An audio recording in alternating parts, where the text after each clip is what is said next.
Welcome to Love Cholera. My name is Jeff Benjamin, and thank you for joining us. Love Cholera is an epic story set in modern-day Haiti. It's based on true events. An unbelievable plot only history could have written. Amour, Choléra. A story that puts a human face to a tragedy that affected millions of people. An unprecedented journey into the 2010 earthquake in Haiti, with its catastrophic magnitude of 7.0. You see, Haiti remains a country of contradictions. Its way of life and politics confounds most Westerners. But yet there remains an interest in this mysterious country. Its religion, its history, its dichotomies, its conflicts, an irreverent spirit of this far-away exotic beauty, a complicated political persona that boasts of being the first nation to abolish slavery. This devastation occurred on Tuesday, January 12, 2010. An estimated 3 million people were affected and 250,000 killed. In the aftermath, a young American doctor working with the United Nations visits Haiti and is killed as he becomes entangled in a web of Haitian snares, politics, murder, love, and cholera. This is the story about Jason and Marie. I am also the author of Juvenile Injustice, the Chicago Story, a story that helped change laws in the state of Illinois to benefit minors and safeguard children. Thank you for joining us, and enjoy. History 1. Her name was Itawa. She was the daughter of Tonga, chief of the Taino. Her breasts were full, her hips strong and wide, and she was tall in comparison to other girls in the village.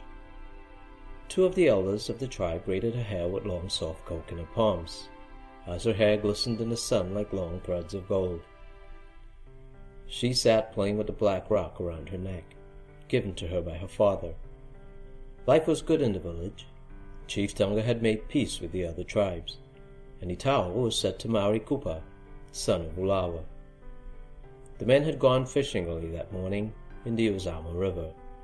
Slung across their shoulders as they walked through the village were fresh fish, green bananas, and a young boar.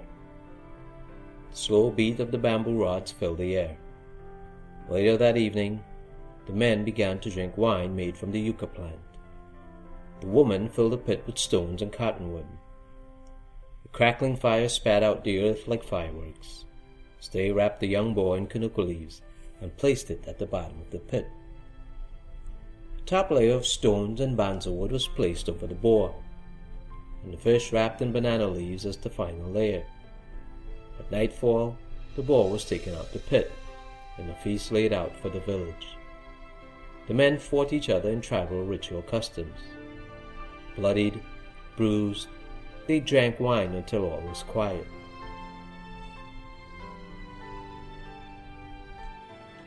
The still of the morning was broken by the shrill cry of Sakini. She screamed as she ran through the village, pointing to the horizon. "The gods are coming! The gods are coming! The gods are coming!" There was fear in the village as they scanned the horizon.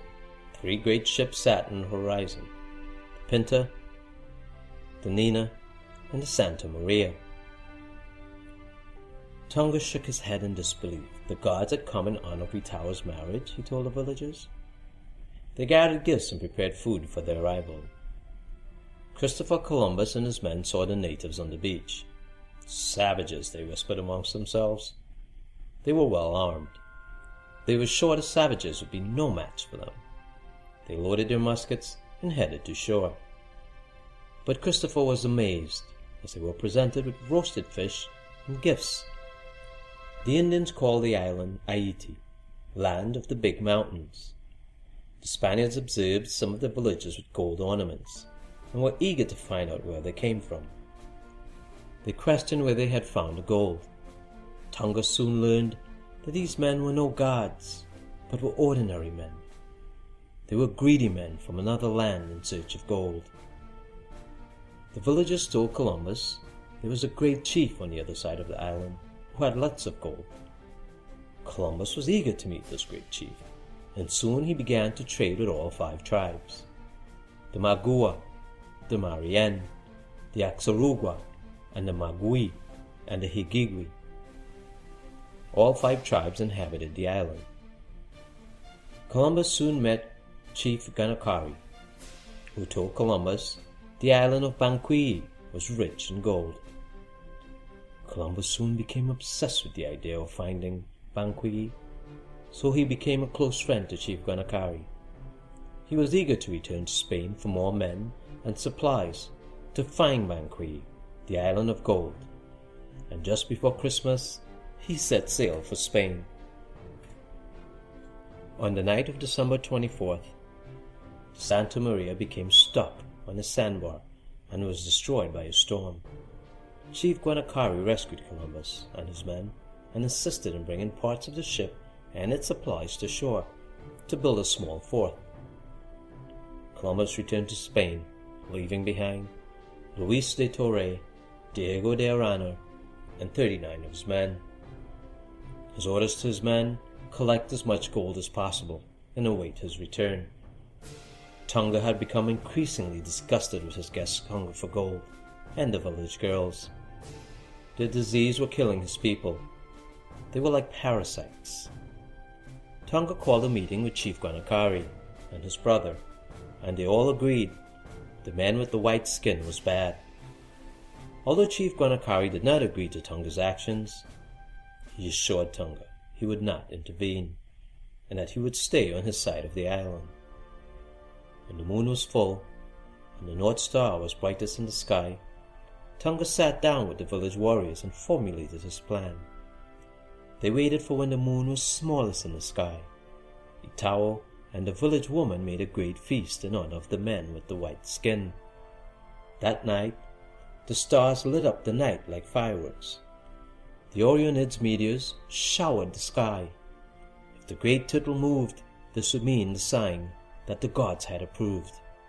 The Orionid meteors showered were on full display, by 20 meters showers per hour. The great turtle was moving fast. This was a good sign. Chief Guanacari looked into the night sky and saw the movement of the great turtle. He knew this was good. The guests were given much of the wine from the yucca plant, and they drank to their heart's delight, feasting and enjoying the gifts of gold bestowed upon them. They groggily returned to their camp and went to bed. As they slept, the warriors moved quietly into the night. They first barred the big wooden gates from the outside so no one could escape. Then they blocked the doors of each home so no one could get out. Tonga had them soak the walls of the homes in coconut and palm oil. Each warrior then lit a branch, placed it next to each wall, and left the camp. Bright red-orange flames leapt, and thick clouds of smoke rose into the air. The scent of hot roasted flesh filled their nostrils. The fire could be seen for miles. Chief Guanacari watched from the other side of the island as the blaze engulfed the camp. Tonga knew the white beast would return, but he had prepared for their arrival. He moved his tribe deep into the mountains, where the river ran the fastest.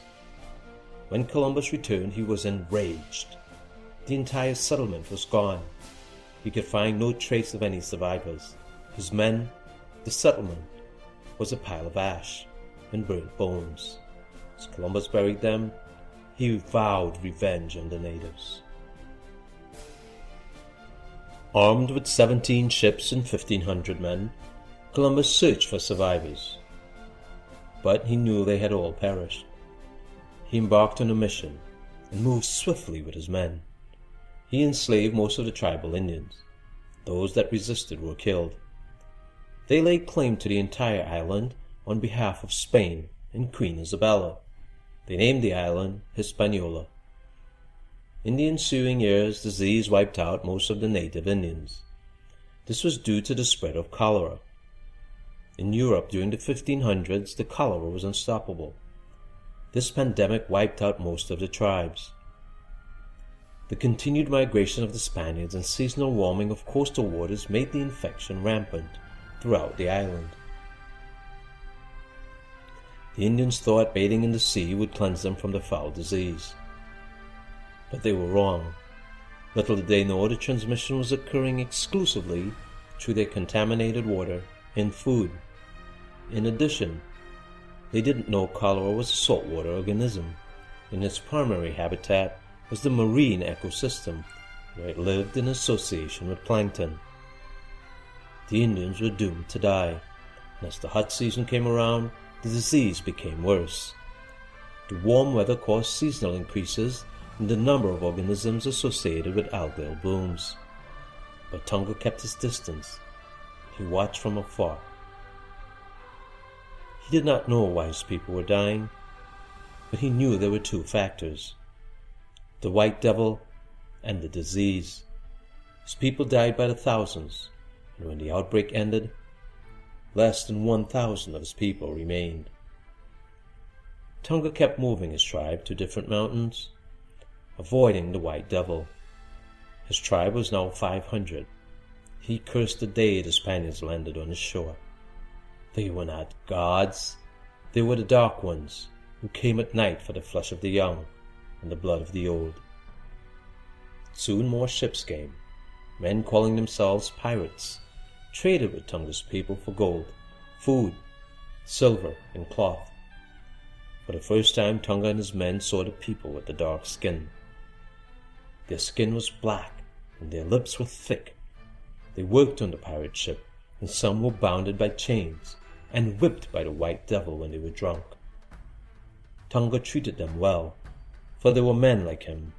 They reminded him of his people when the white devil first came, how they were enslaved, and he knew the same fate had befallen the men of the dark skin. Many moons had passed. Kupa and the tower had made many sons and many daughters. His time was drawing near. Soon, some of the men with the dark skin began to ask to live with him. Tonga was fearful. He told them he would take care of their children, but he was unwilling to fight to engage the white man. They agreed the time for change would soon come, when all men would be equal, if it was the will of the gods. More of the men with the white skin came to Haiti. Soon they were fighting amongst themselves for the island, and as the years passed, Tonga's tribe began to split after he died. Kupa and the tower moved north, closer to the sea. Some members of the tribe moved and set up villages elsewhere, trading with the English, the Dutch, and the French pirates, who had established bases on the island's abandoned northern and western coast. When Aquino was born, Kupa gave him the black rock of his ancestors. Aquino was strong and a warrior. Aquino was like Tonga, a visionary, a leader, and as the years passed, he became more and more powerful and began leading his people. By then, the French had taken control of the island, but the Frenchmen were just as uncivilized as the Spaniards. Aquino's people were now trading with the newly established French West Indian Company. The French showed a small measure of respect to the indigenous tribes, and in return, the tribes maintained their distance from the cities and did not allow runaway slaves into their camps. The French West Indian Company encouraged Aquino to have his people grow and cultivate tobacco, indigo, cotton, and cacao on the fertile northern plain where they lived. Aquino's oldest son was Takeo.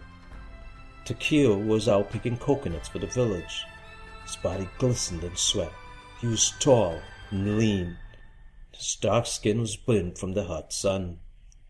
Takeo pulled his hair into a ponytail, picking up the string with the black rock, placed it around his neck, and headed back to his father. He was not a slave. He was Taino. He was free.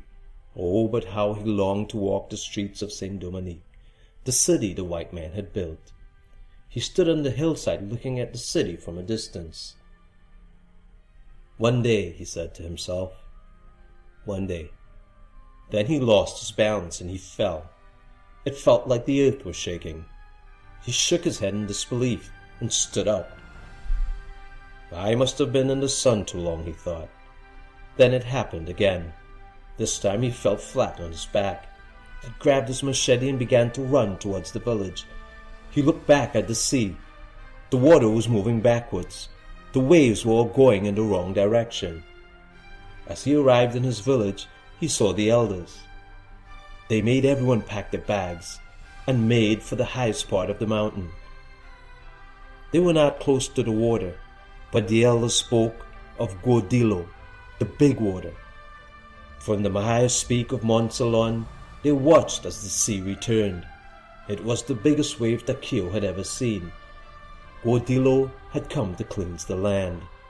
The old people said, when Godillo comes, all is lost. There was nothing left standing. No building, no roads, no homes, nothing. Takeo changed his mind. He no longer lived for the thrill of the cities of the white man. His people, his life was perfect. After Godillo was gone, the white man brought many more blacks. Many had been killed, and they made them work twice as hard now, and Saint Dominique began to thrive once more. Sugar and coffee were in abundance. One day, whilst exploring too close to the city, Takeo was startled by a woman on a horse. She was not black, and she was not white. She was the color of dried deerskin, pale, with a hint of brown and green eyes. "Hey, what's your name?" she yelled. But he knew better, and quickly made his way back into the hills. "Poor soul," she said in French. "Probably has no idea." Takeo wanted to scream back at her. "Yes, I understand. I speak all 3 languages of the white man." But he moved quickly back into the hills. As he looked back, 2 other riders joined the Deer Lady. Takeo returned daily in search of the Deer Lady, and soon weeks turned into months. Then his people were told there was a war with the French and the English. The war made Saint Dominique that much more important. It had become the pearl of the Caribbean. It was now 1767. The island was exporting 72 million pounds of raw sugar, 51 million pounds of refined sugar, 1 million pounds of indigo, and 2 million pounds of cotton.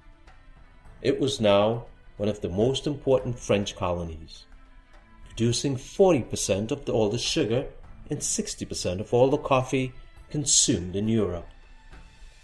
Takeo's people were smart. The coffee that grew wild in the hills, they harvested the beans and traded with the whites for the resources they need. It was actually on one of these trips he saw the Deer Lady with the green eyes. She was making a receipt for his father for the beans. She spoke in French. "Have I seen you before?" He responded in French. "No, you have not."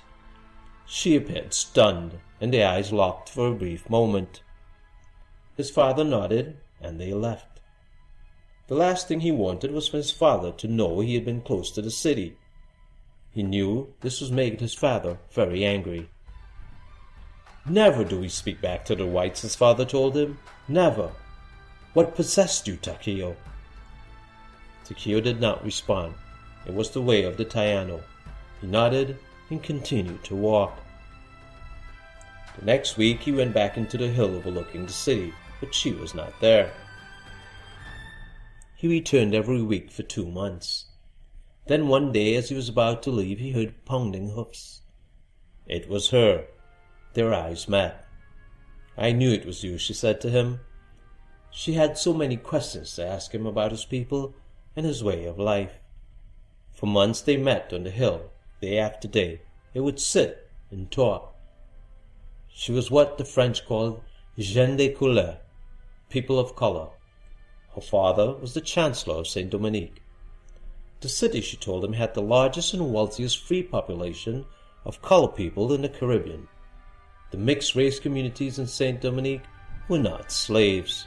They worked, owned homes, and were free. Her father had implemented a semi-official institution of placate, By this system, the children of whites and slaves were free people and could inherit property. They were a half-breed, a sort of class called mulattoes, with property and somewhat wealthy fathers. They occupied a middle status or a stratosphere between African slaves and Frenchmen. One day while they were talking, she asked him, "Have you heard of physics?" "No," he replied. "Well, me, you, us, it's like air, we're all mixed throughout the atmosphere, here on this mountaintop. All is not physically uniform, but each is vital to the survival of the island. Like when it rains, or as we get higher it gets colder, the different variation in temperature and pressure with altitude. This defines atmospheric layers. In physics, it's called stratosphere. There are boundaries, and that's our relationship." And then all became silent, and she kissed him. Their romance had begun. They were careful. Not all the French slave owners embraced their father's system. There were those that would kill him and have the old way return. Some of the slave owners enacted discriminatory laws, statutes that forbade gens de couleur from taking up certain profession, marrying whites, wearing European clothing, carrying swords or firearms in public, or even attending social functions where whites were present. However, these regulations only affected certain communities. It had become an island divided by class and color of your skin. The population of gens de couleur continued to grow. They purchased land, and many accumulated substantial holdings, even becoming slave owners. They had been seeing each other for over a year. Then one day, she came to him troubled. He looked into her eyes, and he knew something was wrong. "Run," she told him. "Run far from here." And she explained she was pregnant with his child. "I will not run," he told her. "My name is Takeo. I am the great-grandson of Tonga, chief of the Taino." He wished she would come to live with him, but he knew she would not. And then he said, "Miss Jacqueline Dupont, what will you name our son?"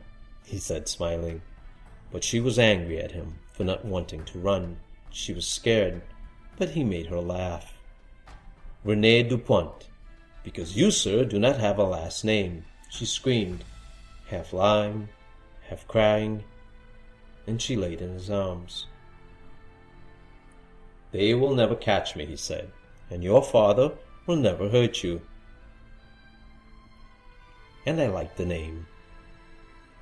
She so wanted to believe him, but she knew differently.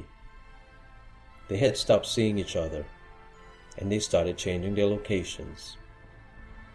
He also stopped going into town. A class of people now owned 1/3 of the plantation property and 1/4 of the slaves on the island. They were also the largest producers of coffee on the island. The hillsides where they lived were the most fertile soil on the island, and the temperature was perfect for the growth of coffee, which thrived under their care. As the wealth on the island grew, so did the amount of slaves. The numbers hovered closely to about 1 million. This accounted for 1/3 of the entire Atlantic slave trade. They were receiving more than 40,000 slaves a year, but the brutality, the inhumanity, and the inability to maintain slave numbers without constant resupplies meant doom for the island. The white population was only 32,000. Takeo's father was becoming increasingly concerned that the hills were becoming infested with runaway slaves. He forbade them from joining his people. A fight with the French was not what he wanted. The first time Takeo saw his baby, he was thrilled. He looked exactly like him, just lighter in complexion, with green eyes. Their visit was brief, but he was excited. This was his son, his child. Jacqueline explained to him the baby would have to be blessed in traditional customs. African tradition and culture remained strong amongst the slaves. The island was now full of priests and priestesses who practiced the old African religion of voodoo, but now combined it with Catholic liturgy rituals, beliefs, and practices brought from Guinea, Congo, and Dahomey. The slave traders brought slaves from hundreds of different tribes, their languages often incomprehensible, but their spiritual belief was pretty much a replica of each other. In an act of true friendship, Jacqueline had confessed her relationship to Mr. Jacques Belouve, her childhood friend. Jacques was fond of men and saw her pregnancy as a coup, a disguise to continue his lifestyle, and so could Jacqueline.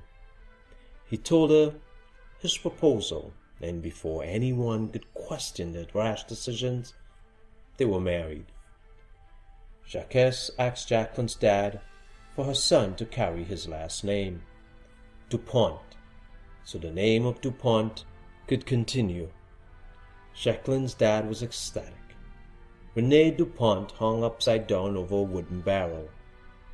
Takeo was in the hills watching. He now openly visited the home of Mr. Jacques Belouve. As the broker for the sale of coffee, it was Takeo's job to bring the coffee to Mr. Belouve.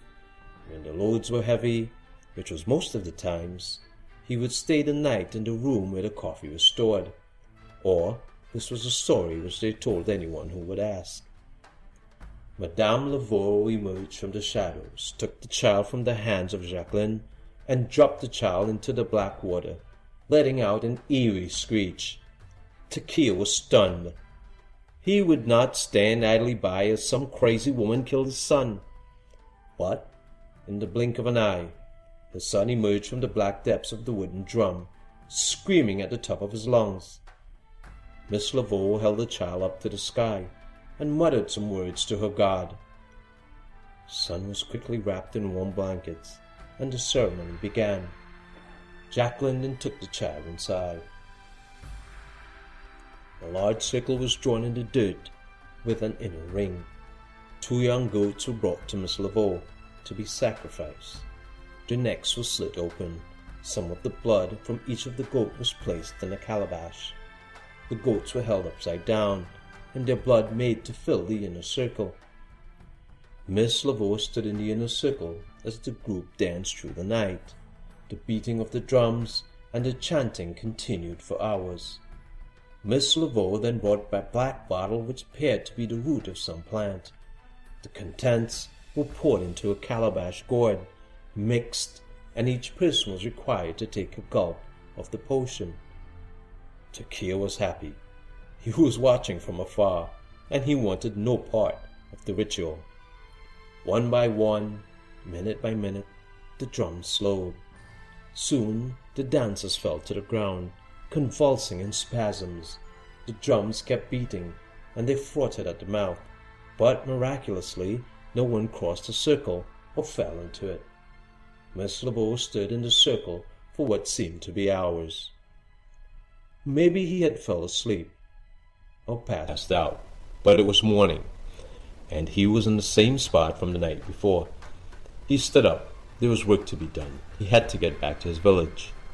He had had a weird dream. He couldn't remember drinking the potion or meeting the people. His perch was from behind a rock at the side of the hill where the ritual was performed. Takeo dreamt the lady in the circle flew to him, took his arms, that of his son, his father, his grandfather, and they were all standing in front of what appeared to be a burning tree. His great-grandfather was the father of Chief Tonga stood before them. He took the black rock from around his neck, placed it in the fire, and branded each of them at the back of their necks with the rock. The dream seemed so real. He hoped Jacqueline and Rene were fine. He got back to the tribe, and he sat with his father and spoke to him about the dream. Then he went to his hut and he cleaned himself. As he poured the water over his head, he screamed out in pain. The water had touched a burn scar that had developed at the back of his neck.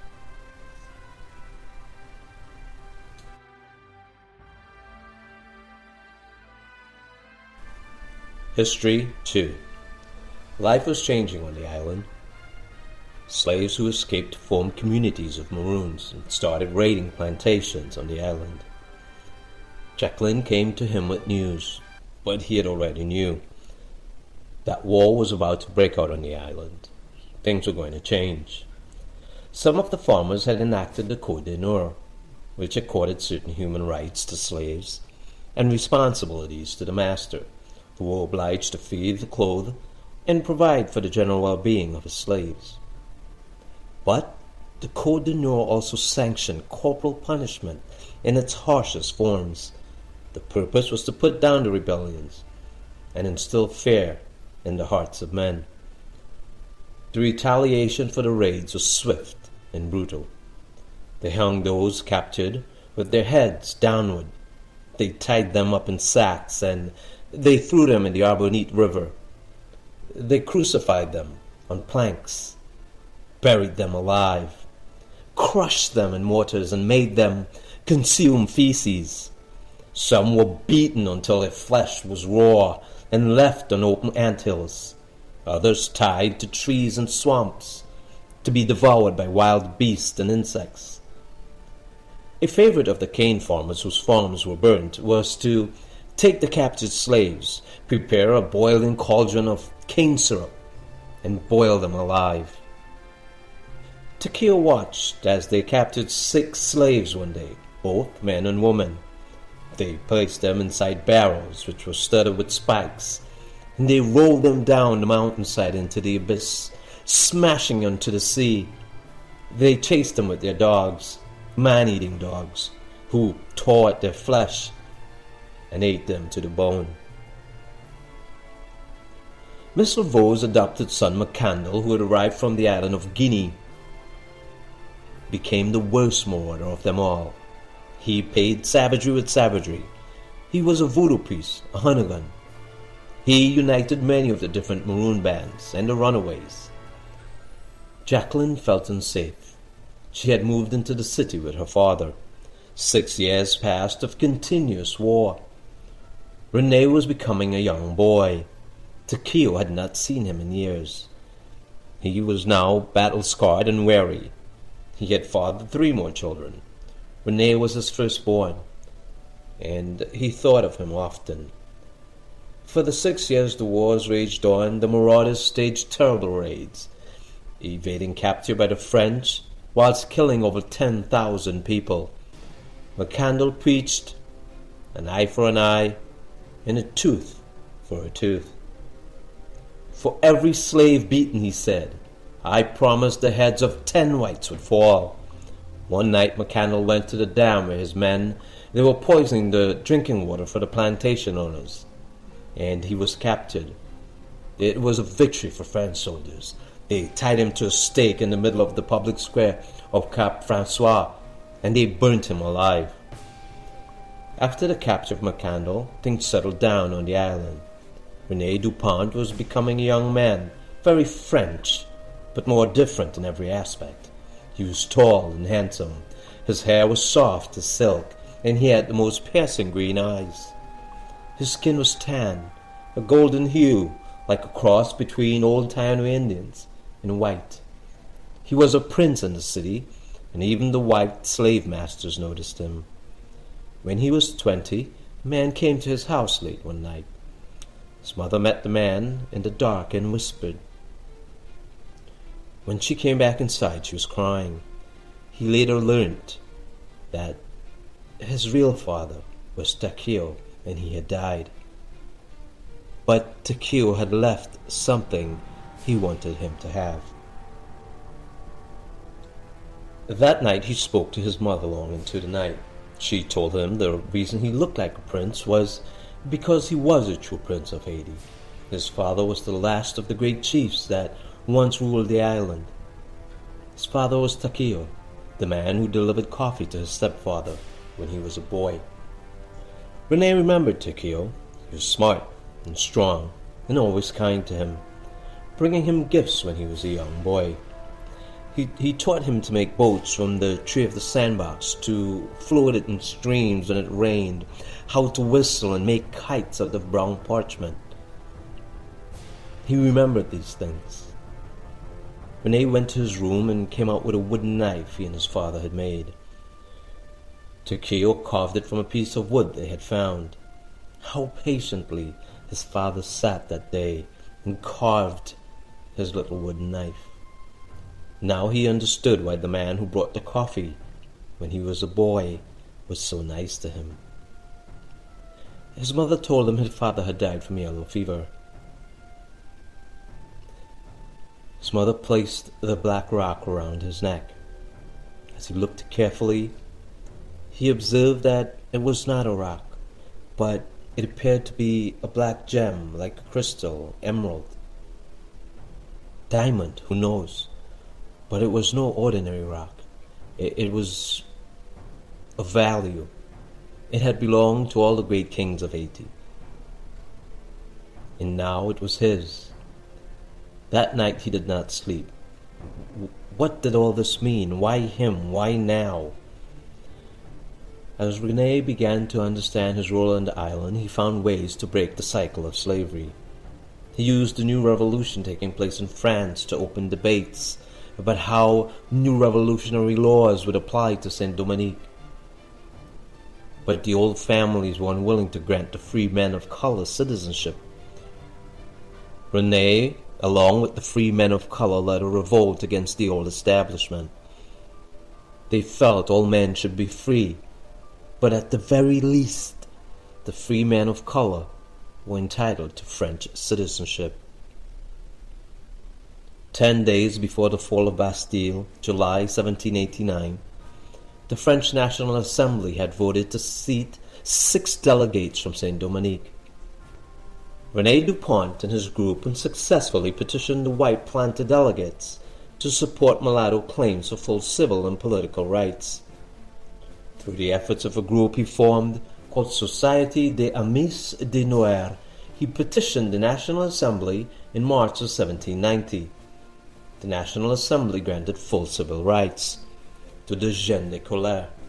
Rene met with them in Saint Dominique to secure the promulgation and implementation of this decree. He went to Camp François and petitioned the royal governor, but the Comité de Pinaire refused Rene's demands.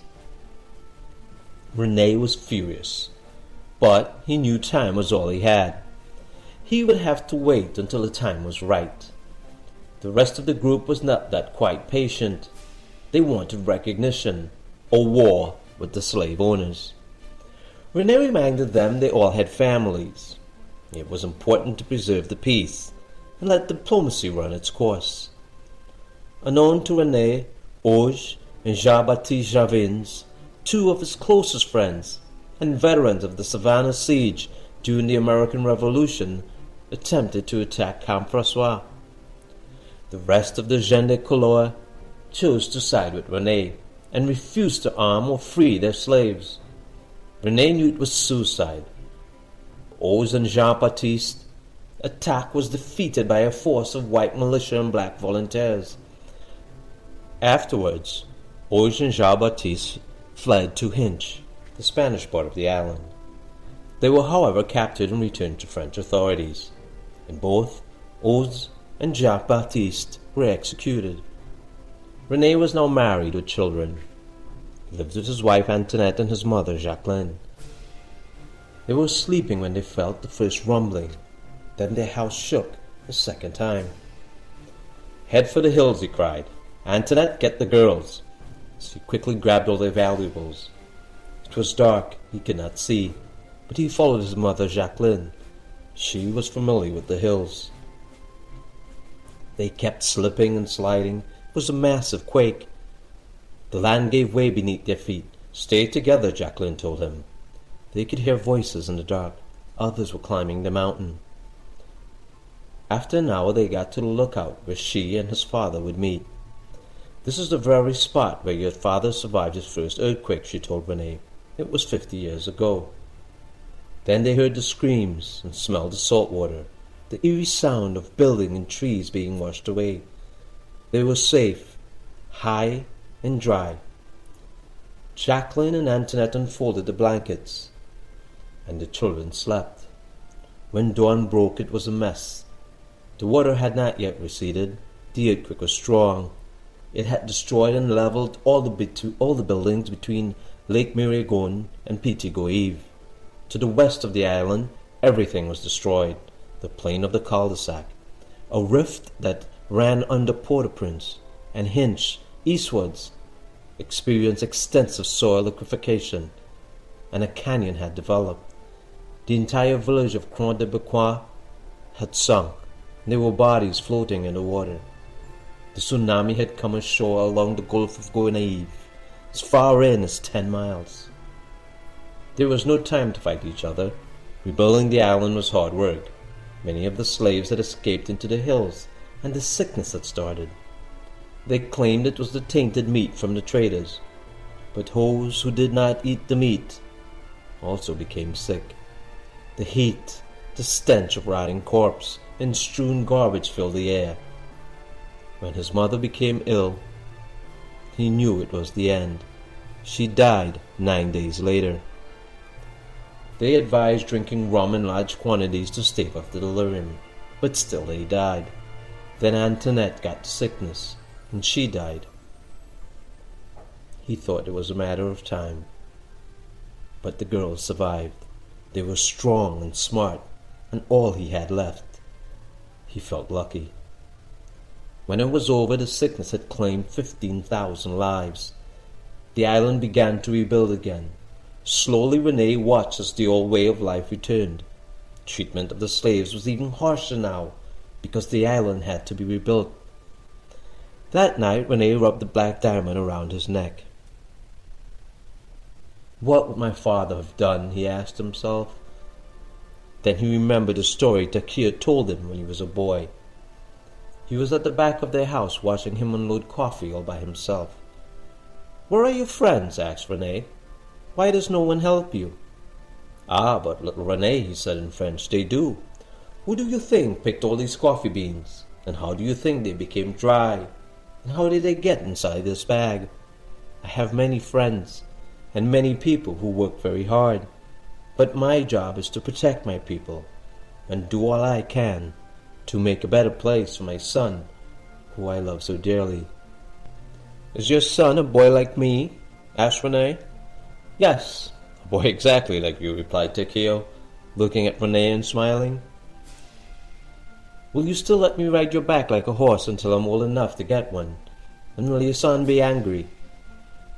"He will not be angry, Rene, because you and he are one and the same, and we don't ride horses. We ask their permission to carry us to our destination.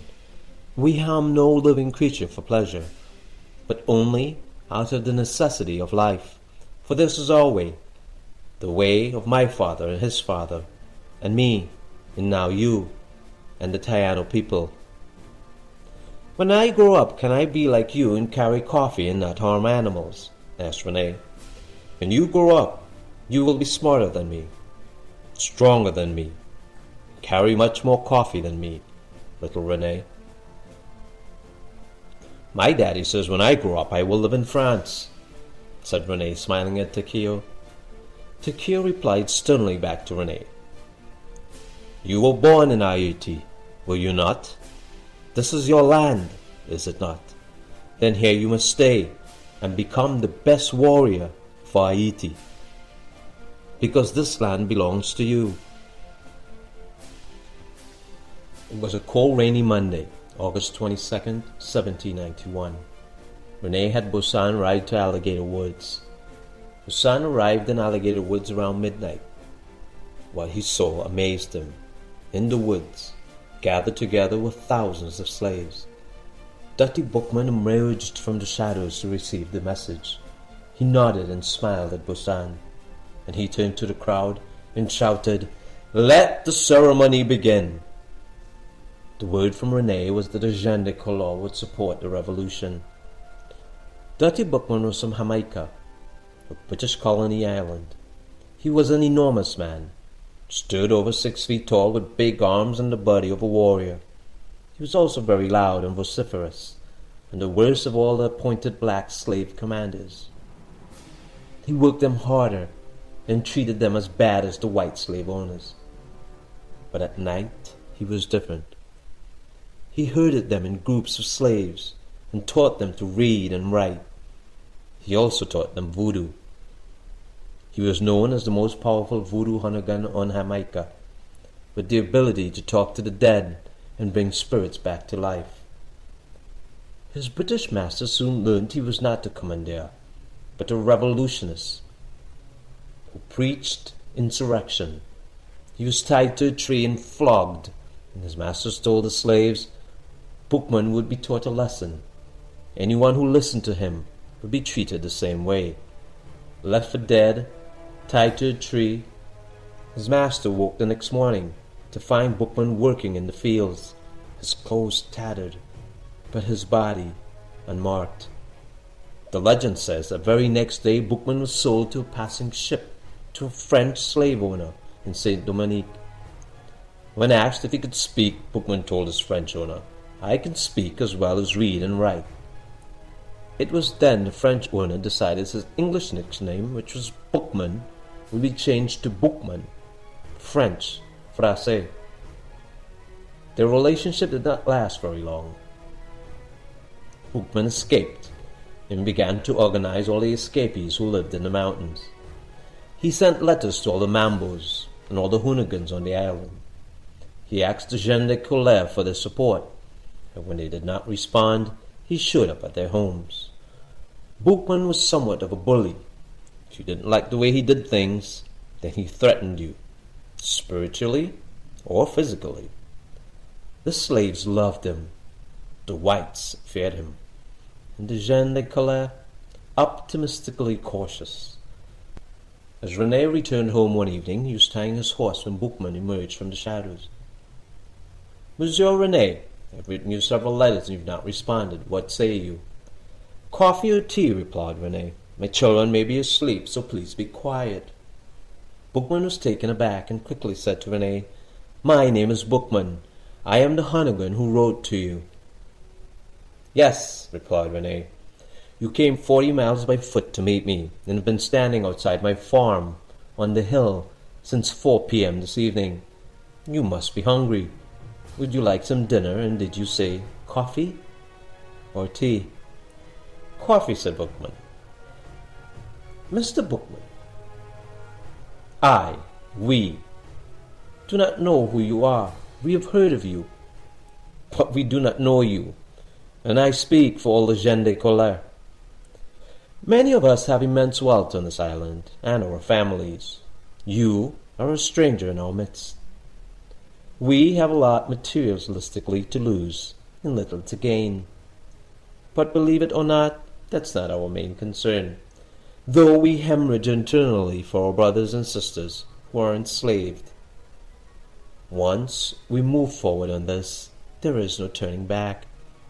Therefore, it's important for us to trust who we are working with, and victory has to be a must." Bookman knew René was no ordinary man. He sensed it the minute they met. "Who are you really, Mr. Dupont? You represent gens de Choléra, but what do you want out of this?" "Personally, Mr. Bookman, I want nothing. I have all that I need right here on this farm, under this roof. But there are things on this island that need to be healed, open wounds that are bleeding this tiny nation to death.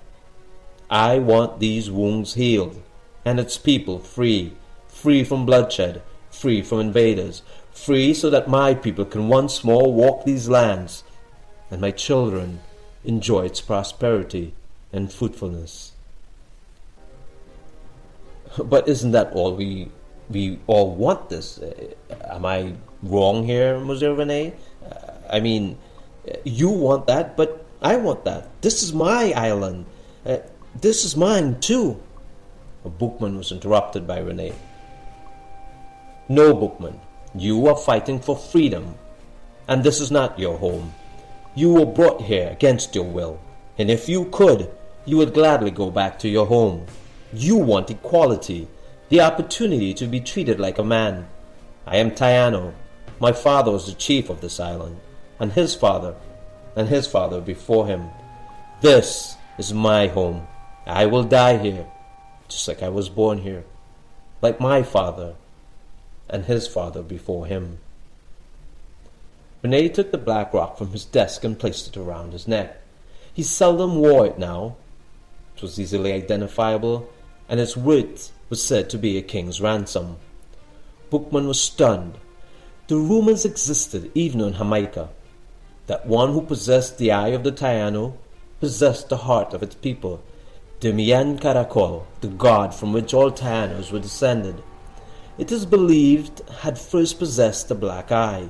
The story goes, the Tainos were descended from the union of Demian Caracol and a female turtle, who dove to the bottom of the ocean and returned with the eye of the world to lead the Taino people.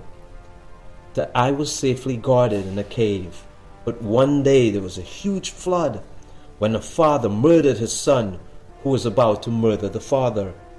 The father put the son's bone into a calabash gourd, and when the bones turned into a fish, the gourd broke.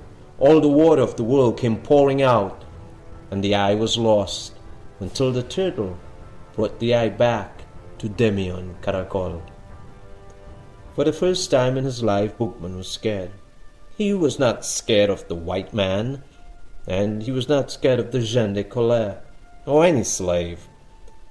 But tonight, this night, he was scared of this man. He felt the power of the rock, and he felt the power of Rene, as he knew this was no ordinary man. Bookman hurriedly made his way out of Rene's home, letting him know on his way out he would not attack until he had the blessings of the Taino people and the Jean de Choléra. Bookman told Rene he would not shed blood on this land until it was necessary to do so, because it was the way of the Taino. Bookman was glad Rene had sent his blessings. Bookman painted his body in white chalk. Boyce Cayman, the other Hunnigan priest, painted his body in red, together with the Mambo priest Cecile Fatiman, who also painted her body. Bookman prophesied that the slaves Jean-Francois and Bissou and Jeannot would be the leaders of the movement. They would free the slaves of Saint Dominique. Bookman called for the sacrifice of a black boar. As they began the rituals, Bookman began to ask for blessings. He called upon Lawa, the various spirits of the members of the family, the spirits of the major forces of the universe, good and evil. He called upon Lawa to wreak havoc and destruction upon the earth. He called upon Lawa to send messages by possessing the body of his people during war.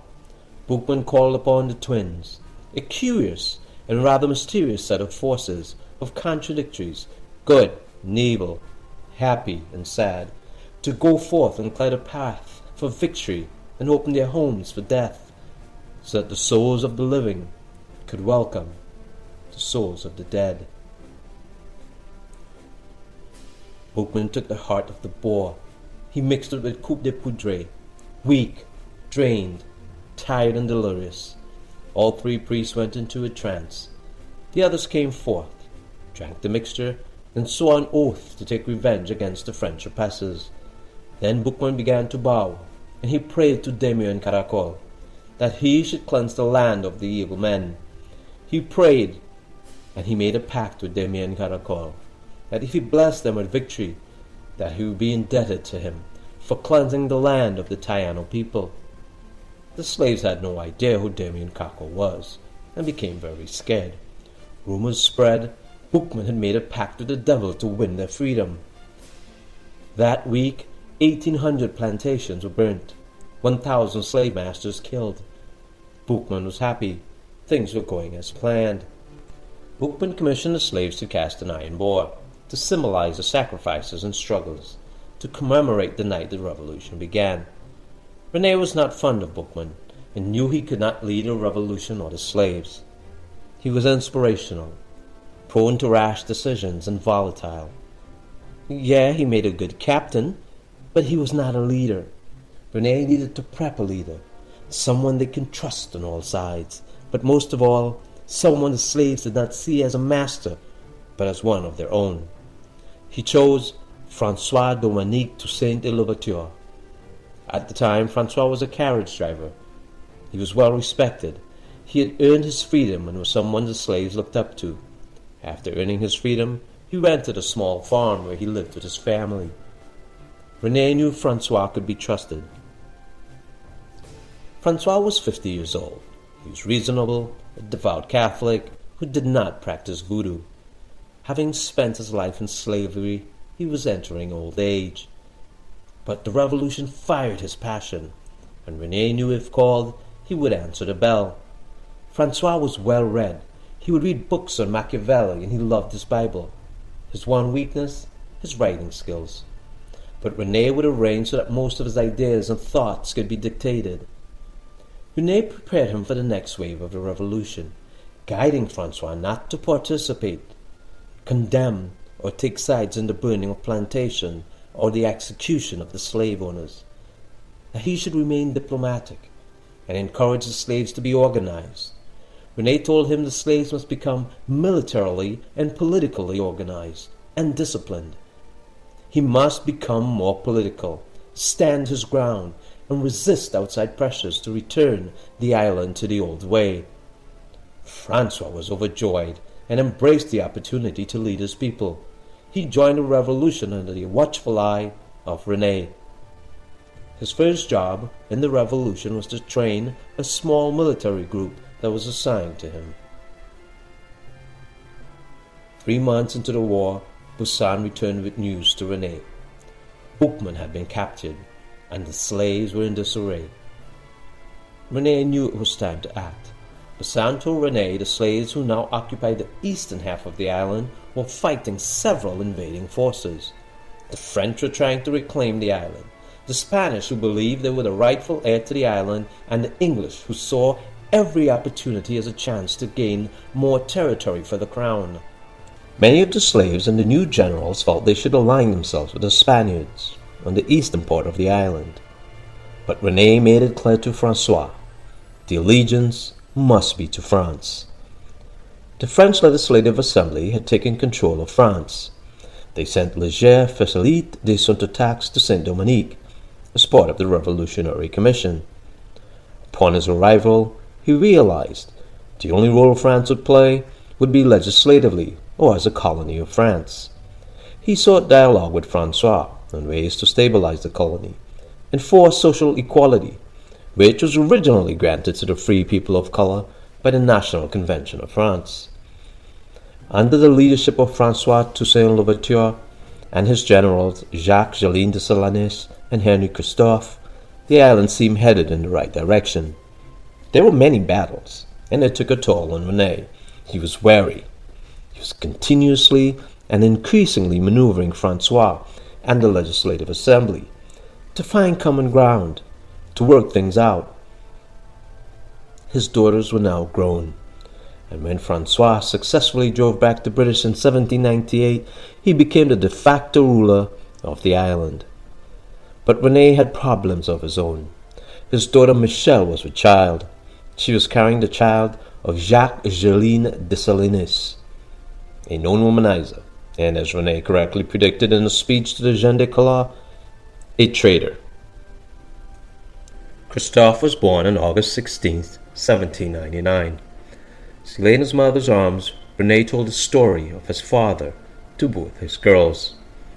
They lay listening to him. It reminded him of the night the strange man came to his house and told his mother his father was dead. Why did he not tell the girls before? They looked every bit French, but their blood ran a long line of Taino blood.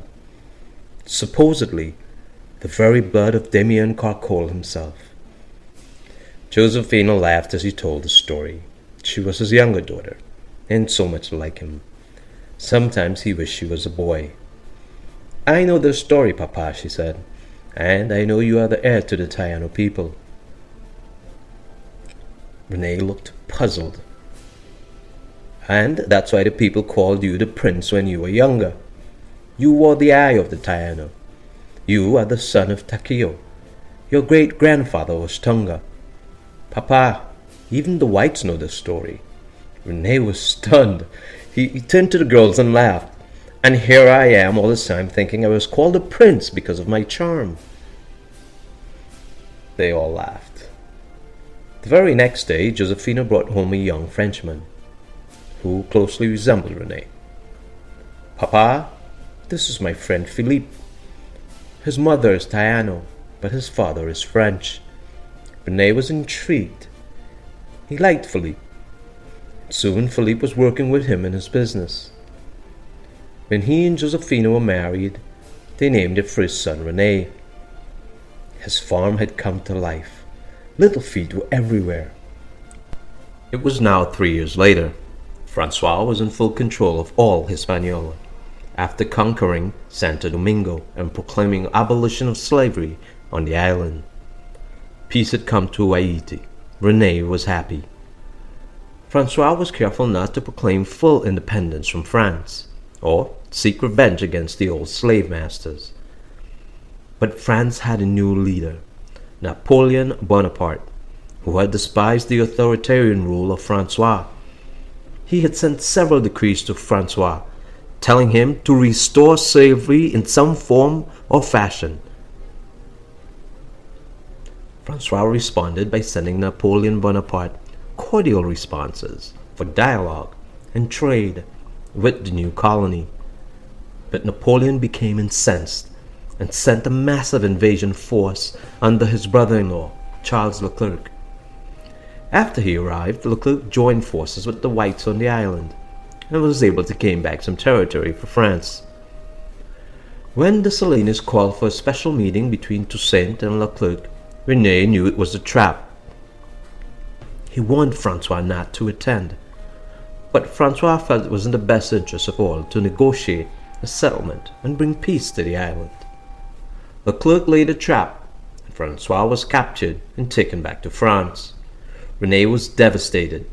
He petitioned France to release Francois from Fort de Joux in the Jura Mountains, where the conditions were cold and harsh. Soon after, Napoleon signed a law to maintain slavery where it had not yet disappeared, namely Martinique, Tobago, and St. Lucia. A confidential copy of the decree was sent to Leclerc, who was authorized to restore slavery in St. Dominique when the time was opportune. Napoleon had also asked Leclerc to strip the gens de couleur of their newly won civil rights. Rene was aware of this document. He reached out to the last of his people, some who still lived in the hills, the Taino Indians. He asked their participation in the coup. Rene sent a message to be delivered to all the free slaves. The message was to be delivered to each farm where the slaves were and to each free man of color. Rene had received a response from Napoleon when he petitioned for Francois to be moved from Fort de Joux. He had asked Napoleon to treat Francois like he would anyone he had captured who was royalty, to treat him well and moved him to better suited housing. Napoleon declined, writing back to Rene he did not have the authority to ask for such a request when he was barely a free man himself. Rene replicated Napoleon's seal in hot wax and sent several letters declaring the rights of the gens de couleur had been revoked under slavery and the Code d'honneur was to be enforced. None of the original decrees from Napoleon made it to Leclerc. The day the ships landed, they were attacked and burnt at the port. There was now an all-out war on the island. Word had reached the slaves that their beloved Francois was dead. The Taino council asked for a meeting with Rene. When he arrived, an old Taino woman came out to meet him. She led him inside and placed him on a mat. She never said a word to him. She took the eye from around his neck and held his hand. He closed his eyes as she chanted. Smoke filled the hut. It was hot in the tent. His eyes were burning. His eyelids were heavy. He smelt the smoke and felt the steam. As she chanted, his eyes became heavy. The next day, when he awoke, he was back on the farm. His daughter said he was brought home by 2 Taino men. He felt around his neck. Was the eye still there? It was. That night he dreamt of Demian Cacol, He dreamt that he had came and would clean the land of the invaders. He was standing in front of a burning tree with his father and his grandfather, and they were giving him a message. When he awoke the next morning, Rene got dressed, and he felt some soreness. As he touched the back of his neck, there was a scar, a burn. For a while he was confused, but then he remembered how he got the scar. It must have been when the men were bringing him home from the tent. It could have been the only way. Maybe he laid on the eye when he was being transported back home, and it bruised or chafed his neck. The constant chafing on the ride back from the farm. That's how he had the bruise on his neck. He refused to believe the dream was real. This time the war was the bloodiest Rene had ever seen. The war became a bloody struggle of atrocities and attrition. Britain declared war with France, and Leclerc was replaced by Donatien Marie Joseph de Villemur, the Rochambeau, and Rochambeau was ruthless. He was sent to win the war at any cost. Sent word to Napoleon, in order to win this war, we must kill 30,000 Negroes. Napoleon gave him the go-ahead. He burnt alive 1,000 prisoners a day, hung 300, drowned another 500, and tortured another 600 within a span of 48 hours. One night, at Port Republican, he held a ball, to which he invited the most prominent ladies from Jean de Calais. The few who responded, he announced the death of their husbands at midnight. But the Dessalines, who had taken Francois' position, repaid his act of brutality with the same force. He captured 5 of Rochambeau's generals, their wives and their children, and boiled them in a cauldron of molasses. Dessalines hung 500 captured French soldiers in one day. And then, as quickly as the atrocities started, they stopped. Out of the sky came the rainy season, and with it brought yellow fever, malaria, cholera, and dysentery. Within 2 months there was peace, and the land was cleansed of the invaders. Over 20,000 soldiers were dead or lay dying. Leclerc returned from France to see what was taking place. Within 7 days, he was dead. There was no one left to fight the Dessalines' army. It is said 15 black soldiers died from yellow fever. Rene was not a skeptic, nor was he rational in any way, but he was a confused man. There were close to 20,000 dead Frenchmen, and there was no plausible explanation. The dream kept reoccurring to him. Was the dream somehow a prophecy? Napoleon had no choice but to abandon his dreams of restoring France's new world empire. Soon after, Jean-Jacques Dessalines declared himself Haiti's new emperor. It was 1804. The war had lasted 1 year, and on January 1804, the 1st, Dessalines declared himself Emperor of Haiti with independence from France. When he met with Rene, he thanked him for his support. Dessalines told Rene, without the help of the Taianos, their gods, he was sure he would not be standing as the first emperor of the island. Out of respect for the Taino, he was reclaiming the name given by its original people, Haiti, Haiti, land of mountains.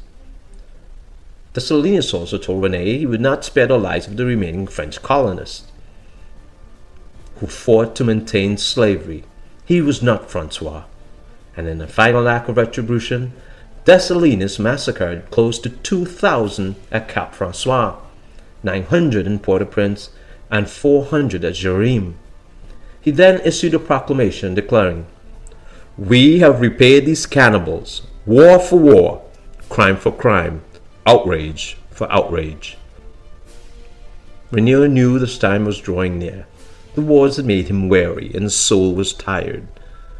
Despite the Haitian victory, France refused to recognize the newly independent country's sovereignty until they were paid 150 million gold francs for ending the slavery. Haiti refused to pay, and France enlisted the help of the United States and Britain, who enforced an economic embargo which destroyed the Haitian economy. Rene was devastated. The island had gained freedom, only to be now stifled by economic slavery by the West. Rene petitioned France to lower the amount, or cancel it altogether. He sent a stinging letter to the French. History 3. Rene's letter was straight to the point.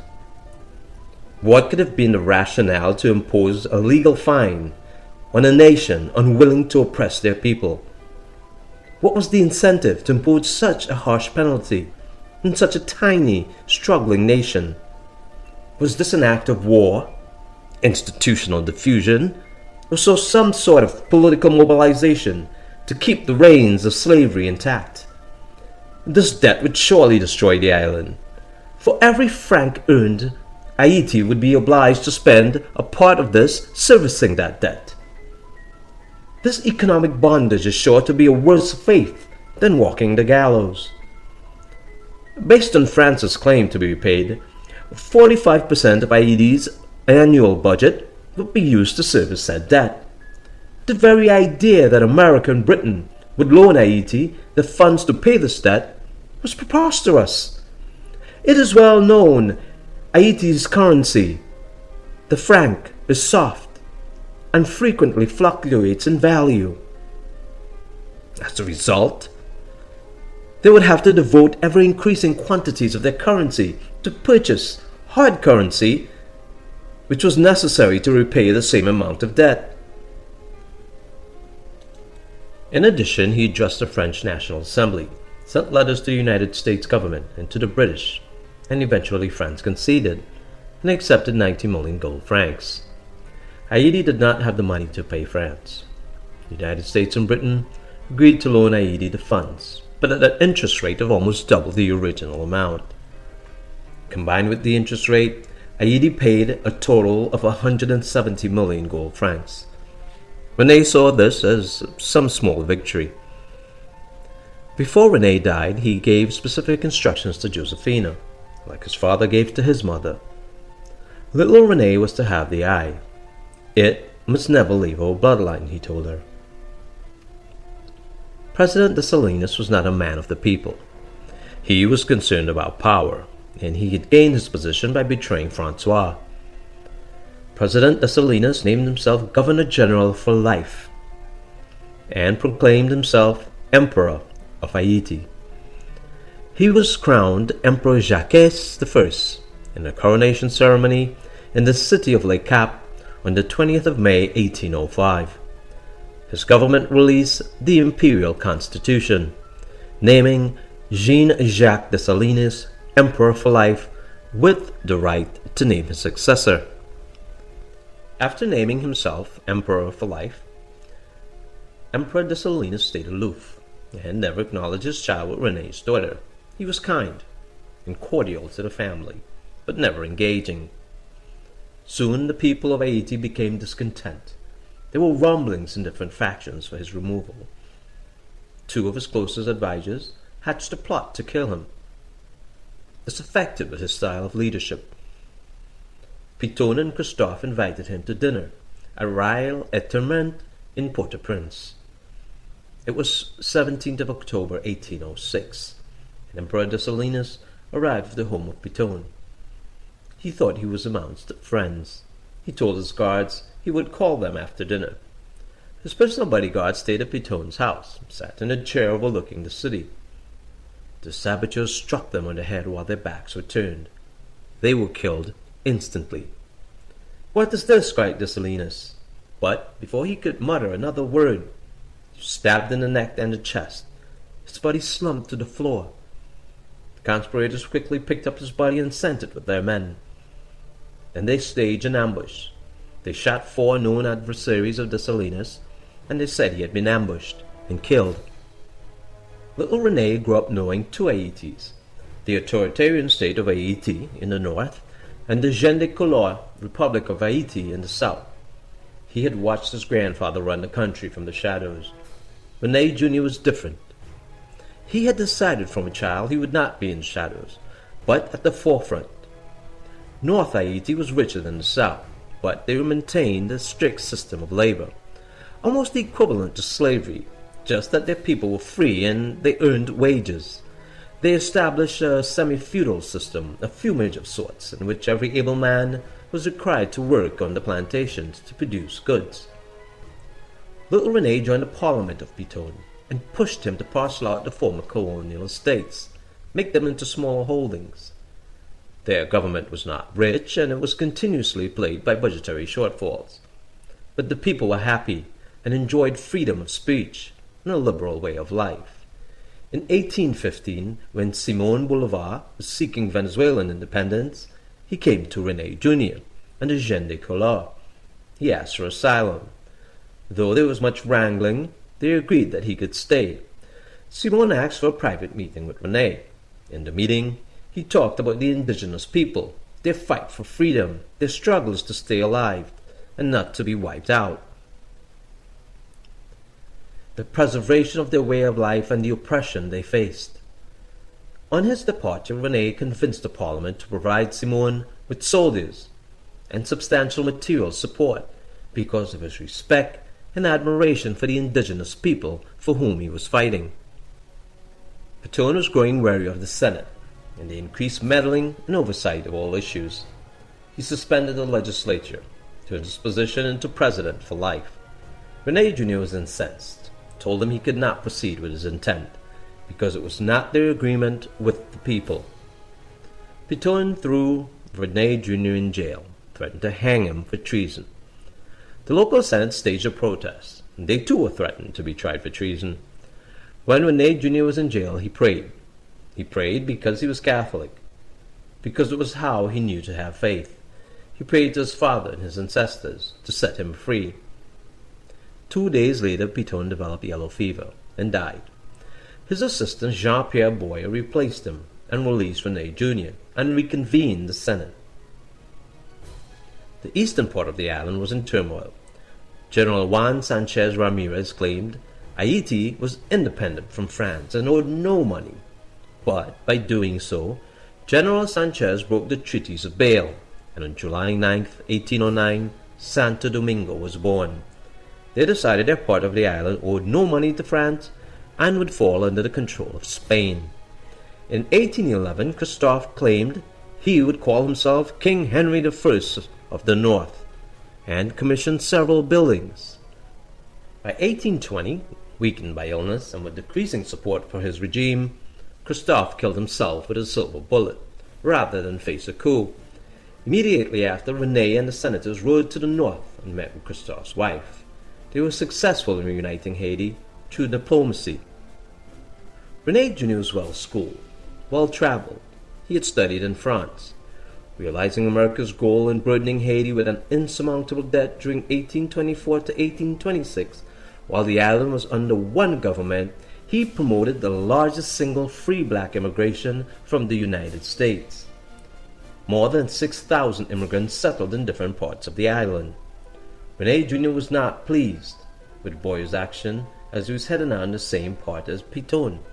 It was likely they had traded one dictator for another.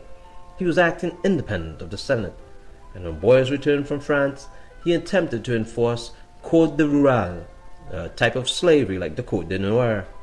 But the people of Haiti had no intentions of returning to forced labor. Then, as if to remind Haiti of their promises, an earthquake struck, destroying the city and the Sanssouci Palace, killing 10,000 people. Boyer tried again to establish parliamentary rule under the Constitution of 1843. Revolt soon broke out, and the country descended into almost civil war. General Faustin Siloquet, a former slave who had fought the rebellion of 1791, became president. He was a man of the people and was adored by the slaves. But Rene Jr. watched as he too became power-hungry. In 1849, taking advantage of his popularity, he proclaimed himself Emperor Faustin I. He united Haiti for about 10 years, and then in 1859 he was deposed by General Fabre Geffrard, who liked to call himself the Duke of Tabara. Geffrard's military government held office until 1867, and he encouraged a successful policy of national reconciliation. In 1860, the general asked Rene Jr. what can be done to restore national pride, so Haiti can be recognized throughout the world for what it truly was. Rene Jr., along with the Haitian Parliament, instituted a series of measures aimed at putting Haiti on the world map. They reached an agreement with the Vatican, reintroducing official Roman Catholic instructions. The government of Haiti led a long period of democratic process and peace. The island developed, and there was prosperity.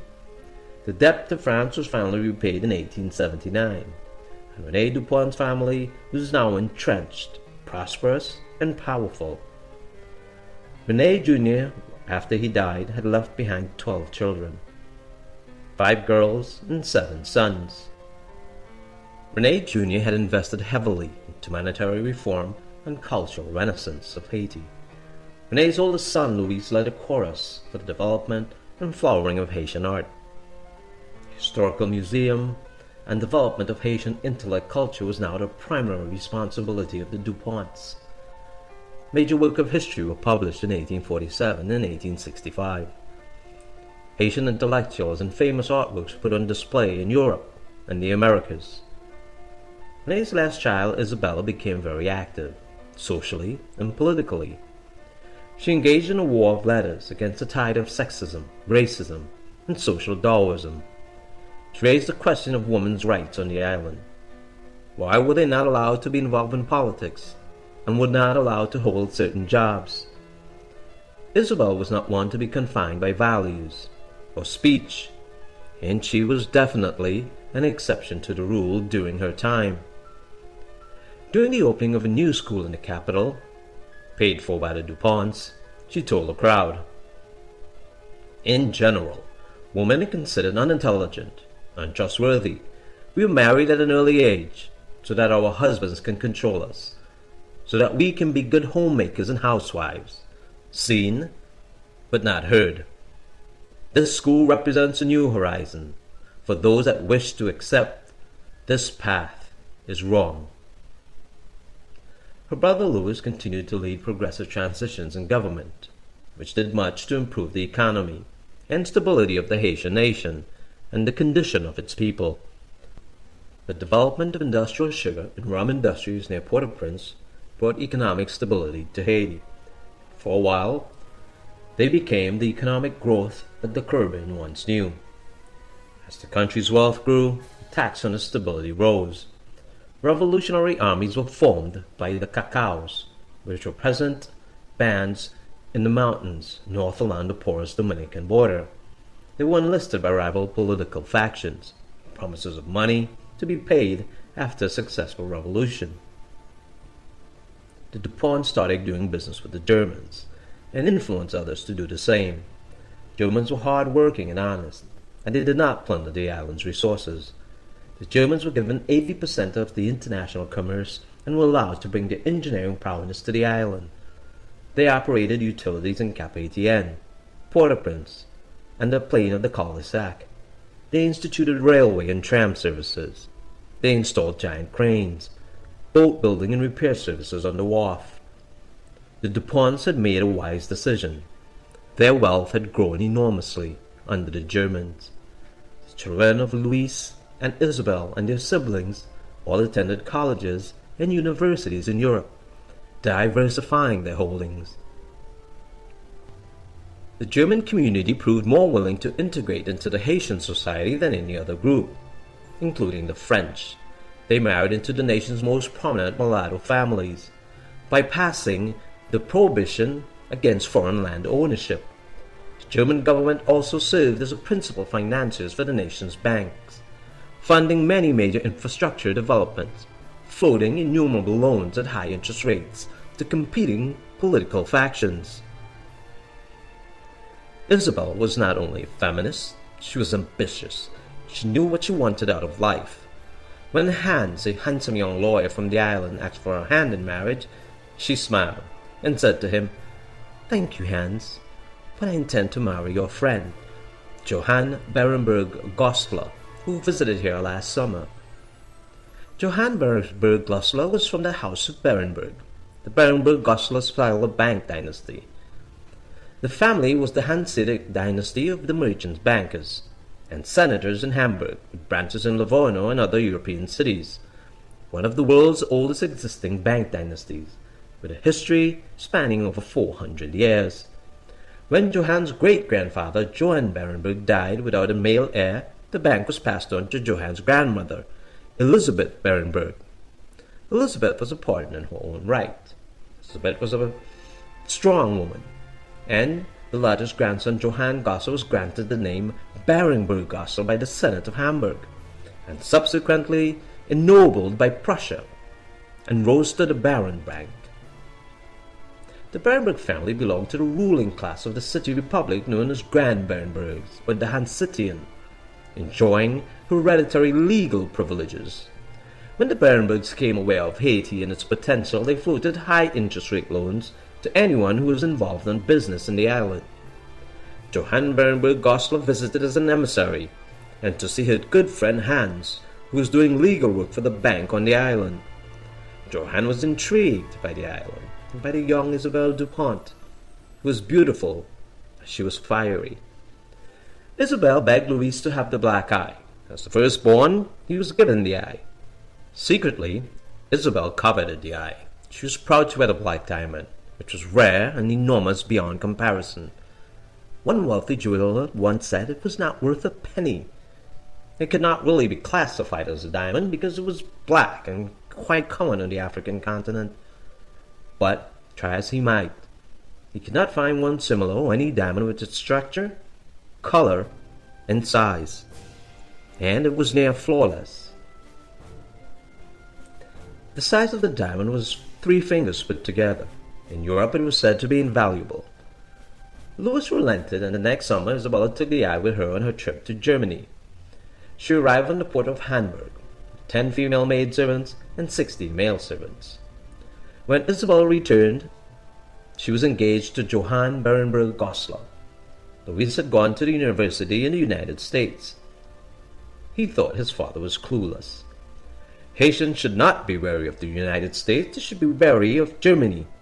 In an effort to limit German influence, he courted a consortium of American investors who were backed by the American government, who also felt threatened by the German influence in Haiti.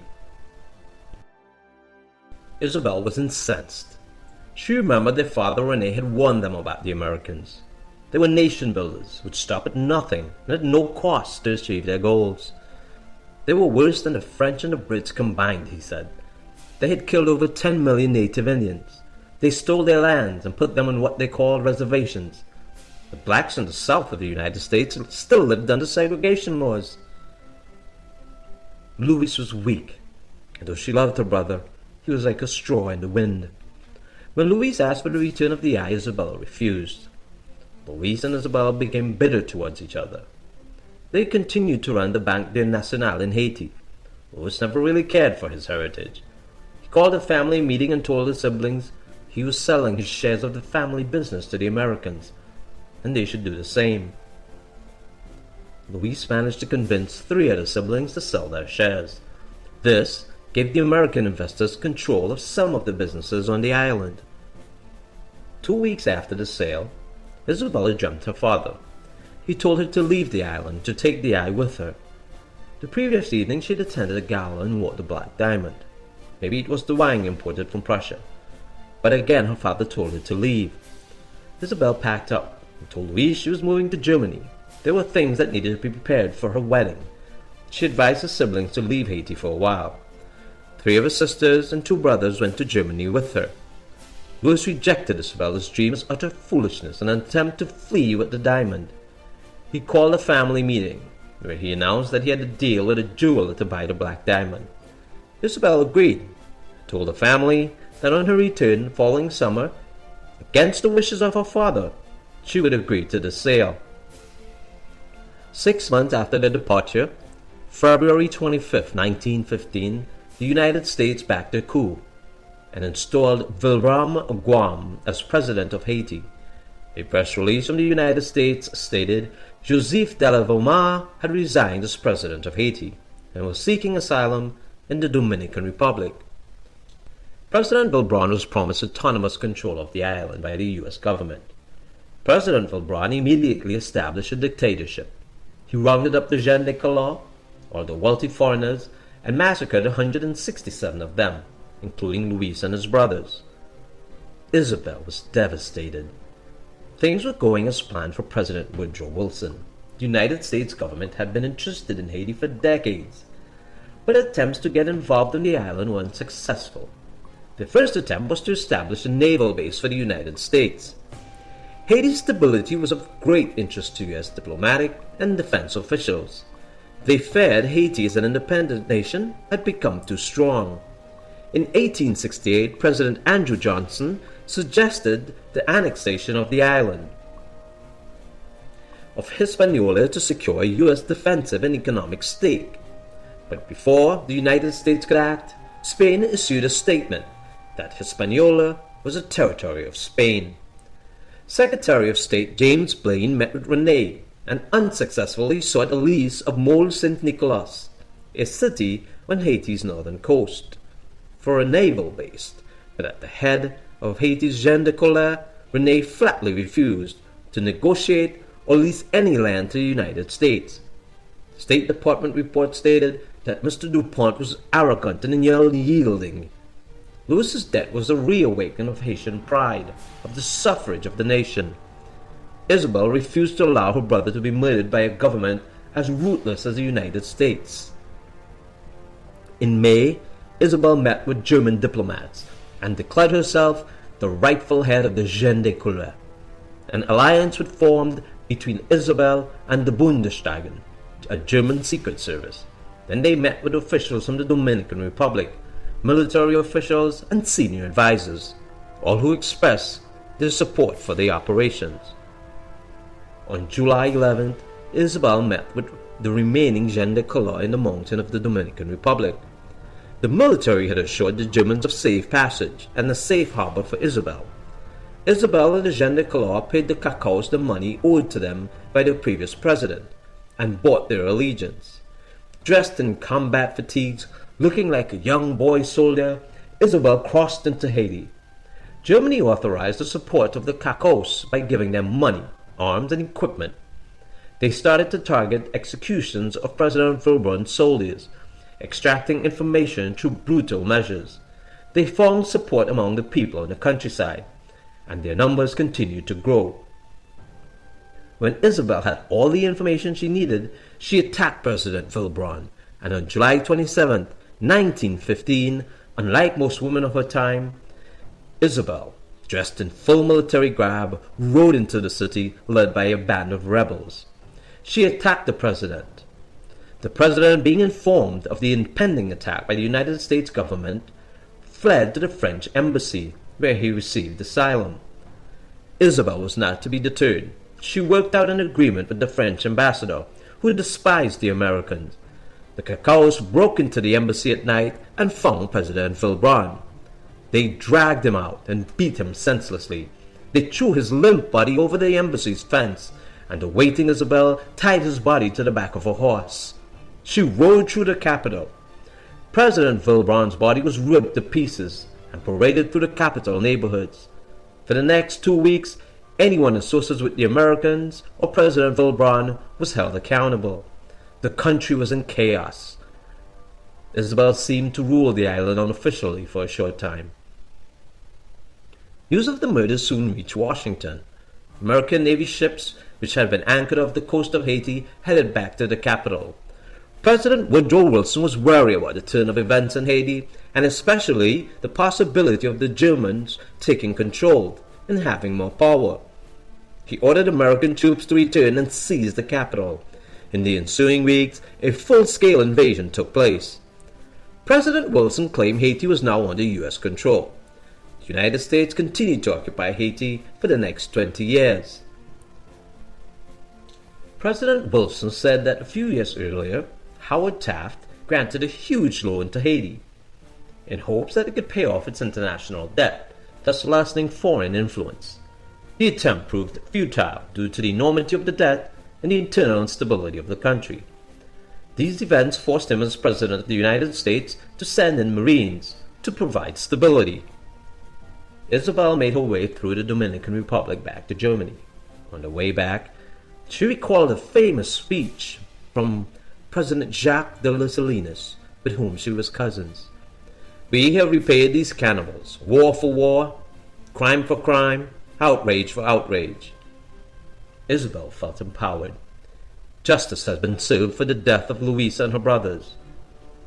The United States government implemented the Haitian-American Treaty of 1915.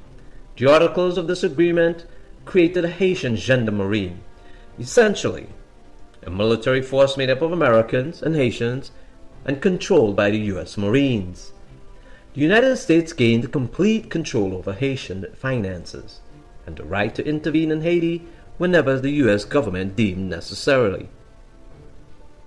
President Wilson forced the election of a new pro-American president, Philippe Soudre d'Atave. He was influenced by the legislature of 1915. However, the selection of the president did not represent the choice of the Haitian people, since they were not allowed to vote. The government of Haiti was now under the control of the U.S. Congress. United States Marine commanders served as governors in the provinces. A new Haitian constitution was written by Assistant Secretary of the Navy, Franklin D. Roosevelt. Roads were improved and expanded, but it was under what they called forced labor. The people were made to work under control of armed guards and were permitted to shoot anyone who fled from compulsory work. Workers who didn't participate were often imprisoned, beaten, or starved. This was seen by the gens de couleur as slavery, even as the poorest and former slaves from the rural classes filled these work gangs. The Constitution, written by the Assistant Secretary, restructured the education system. The previous system was aligned with the existing system of liberal arts. It was inherited from the French. This was replaced with emphasis on vocational training. The Constitution also removed the pre-existing class system, with blacks at the lower end and the gens de couleur occupying the upper elite. Roosevelt saw little difference between the two classes. You are either black or white. There was no access to privileges. Whites were superior, blacks were inferior. The Americans treated both with equal contempt, gens de couleur or blacks, which further angered the mulatto elite, who previously enjoyed a higher standard in society. The whites received equal treatment to white Americans. Isabel continued to fund the Cacaos in the American invasion. The Cacaos also now had a true leader. General Peralta was now the leader of the Cacaos. He was from the north, the city of Hinch. His family had migrated from Hispaniola, and it was easy for the Germans to arm the Cacaos. General Peralta had refused to work with the United States Marines, whom he saw as occupiers, so he resigned from his position and returned home to protect his family and their lands. To resist the occupation, he was in frequent contact with Isabel, but did not openly support the Cacaos. After much feuding with local officers stationed in Hinch, he was arrested for assaulting the home of one of the officers and sentenced to 5 years of forced labor. Isabel, sensing the opportunity, paid a group of Cacaos to free Peralta. He escaped captivity and agreed to train the Cacaos and escalate the opposition to U.S. occupation. General Peralta fired up the people with his speeches. To those colonies and territories which are a consequence of free because of the blood we the slaves of Haiti have spilt in this land, I say fight. That we have ceased to be a sovereign nation, under which all people of color are free. Sovereignty is a right we earn by spilling the blood of our children, fathers, brothers, mothers, daughters, country formerly governed by the people, inhabited by these same people who can stand by themselves, prosperous, strong, godly, and civilized. By these same people who can stand by themselves, there should be applied the principle that well-being and development of such peoples form a sacred trust of civilization, that securities from the performance of this trust should be embodied in this covenant of a thing called trust. But now we are enslaved by the beast called the United States, who roars like a lion, sounds like a lion, but comes like a thief in the night, a dog howling. The mandate of our nation is to fight fire with fire, bullets with bullets, and we will roar like a lion and take their life like a lion and go in the night and treat them like the dogs they are. The Cacos and the people of Haiti were ready for an all-out war. They proved to be a formidable force, causing President Wilson to call for more troops to battle the guerrilla fighters. General Peralta declared a provisional government in the north of Haiti. Isabel was delighted. They were gaining ground, taking back their country. Then she received word that he was killed. He was betrayed by one of his officers, Jean-Baptiste Goins, who was paid by the Americans and led a disguised Marine band into the camp to kill him. Jean-Baptiste was called Judas, and a manhunt ensued. He was soon captured and made an example by the Cacos. Assistant Secretary of the Navy, Mr. Roosevelt, after hearing of Peralta's capture, ordered troops to take a picture of Peralta's dead body tied to a door, and he distributed the leaflet throughout the country to demoralize the Haitian resistance. But the photo had the opposite effect. Peralta had fought for the independence of his nation from foreign invaders. He was killed at the age of 33 and was now seen as a hero, and Isabel and the Germans made sure of that. World condemnation ensued, internal investigations, accusations of money laundering. It was all plaguing the U.S. government. Forced slavery, brutality, murders, rapes, plundering of national resources, all which left the Bank of Haiti bankrupt. The Americans had abolished the prohibition of foreign land ownership, the most essential component of Haitian law.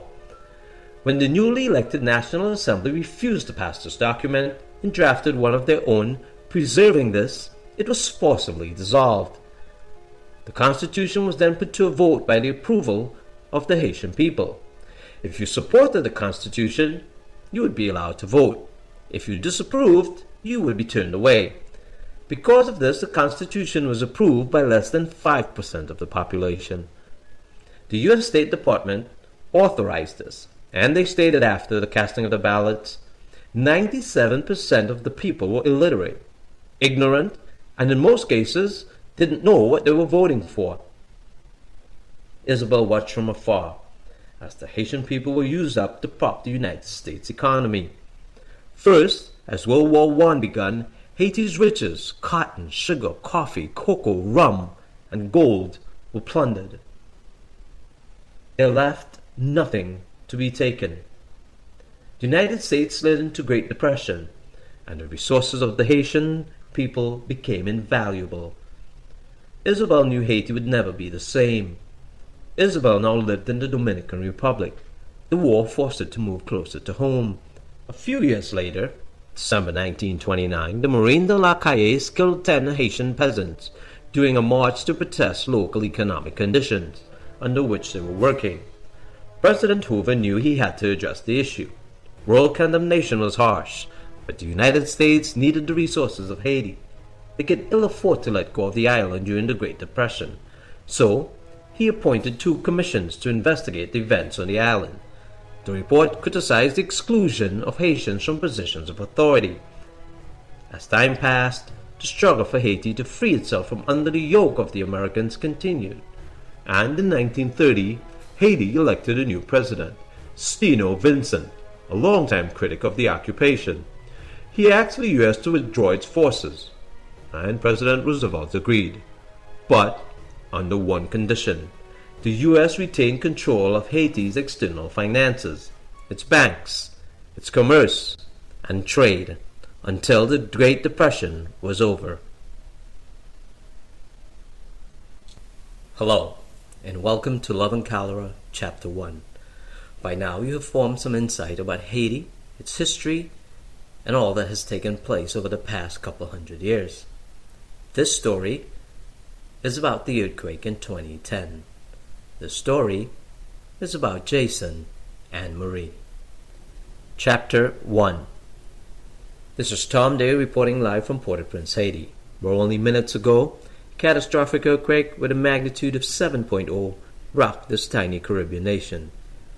The International Science Foundation has put the epicenter near the town of Lagone, approximately 25 kilometers 16 miles west of Port-au-Prince, Haiti's capital. The earthquake occurred at 16:53 local time, and as we continue to experience numerous aftershocks, the Haitian government is now estimating that millions have been affected. The local Red Cross officials are stating hundreds of thousands are either trapped, dead, or injured. They are calling for help from the international community. I can tell you, there is nothing standing in the capital, which also includes the National Assembly building in Port-au-Prince. We now have official word United Nations Chief Heidi Nabami has been killed in the earthquake, along with the Archbishop of Port-au-Prince, Joseph Serge Minot, and opposition leader Michael Gallard. Ladies and gentlemen, this is one of the saddest days in the history of this tiny nation. The devastation is beyond words. Haiti, 2 days before the earthquake. Marie was at work when her mother called. She was an only child. Father had died, leaving her and her mother to fend for themselves. Sometimes she blamed him, and sometimes she just missed him. He would have been so proud of her. Marie worked as a nurse at the State University Hospital in Port-au-Prince. She was the charge nurse on the floor. Her cell phone was ringing. "Yes, Mommy," she answered. There was always something to pick up on the way home or to take care of. When she arrived home, her mother was up waiting on her coffee. Few people could drink coffee before they went to bed and when they woke up. Her mother could do both. She claimed it was the Taino blood in her.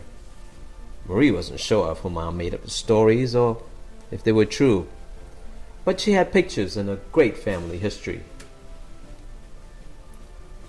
Her parents weren't rich, but they weren't poor. Both her parents worked when she was a child, but they always took extravagant vacation trips, which she enjoyed enormously. Her mother's family were rich. Her cousins were rich. Her uncles were rich. But they weren't. She grew up in a house with one television. They had one car, one telephone. It was almost like her parents purposely did it this way. When she was old enough to drive, her parents traded in their car and gave her the new car, which made no sense to her because they could have just kept the car. But she loved her parents, and they loved to travel. They loved to go to London, Germany, France. And when she wanted to go to nursing school, they chose England. They had never been to the United States and vowed they would never go. Her parents were strange. The hatred for the United States ran deep. Americans were loud and obnoxious freeloaders. Europeans were civilized and well-mannered. Her father never met an American he liked, and neither did her mother. Her mother had two sisters, Catherine, who lived in the Dominican Republic, and Antoinette, who lived in Germany. Their family was large, humongous actually, with dozens of cousins, aunts, and uncles, some of which she knew and others she didn't. But her mother did, and so did her father. Her father's family was small. They were made up of farmers and government officials. Her mother was the matriarch of her family, and everyone looked up to her, even her aunt in Germany. She rarely saw her mother angry. There was always this peaceful serenity about her. And she spoke French, not Creole, she would say. "Marie, I speak French." She remembered playing with her cousin Cecile out in the yard, and Cecile told her, "My mummy said your mummy is the richest woman in the world." As a child, hearing this, she was stunned. She had one pair of gym shoes, one pair of church shoes. She had one watch and one Barbie. Impossible. Her cousins had a home in the Dominican Republic and one in Haiti. They also shared a flat in London during the summer. During the vacations, they would stay with them or with their cousins. Marie was not an unhappy child because she always got all that she wanted. And most of all, she was showered with love. But to say they were rich is just preposterous. After Cecile left, she asked her mommy, "Mommy, Cecile said you are the richest woman in the world. Is that true?" She could see the rage and the fire inside her eyes. "Don't you ever say that," she snapped at her. "Go into your room and stop this nonsense right now."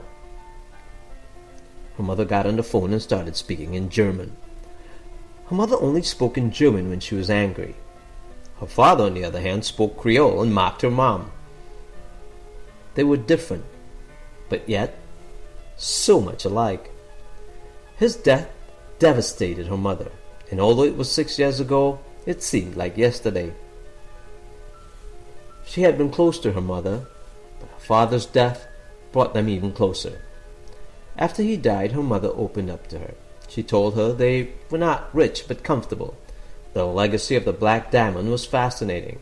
Her history and her bloodline was a secret to be guarded for generations. The prosperity and financial commitments for future generations. It was the way of the DuPonts. It was the way she would have to live her life. Marie had one wish, and when she asked her mother, she could see the displeasure. But her mother consented her to go. She wanted to see America. She wanted to travel to New York and LA. She took Cecile with her. They had a few Haitian friends who had migrated and some cousins who now lived in the United States. New York was nice.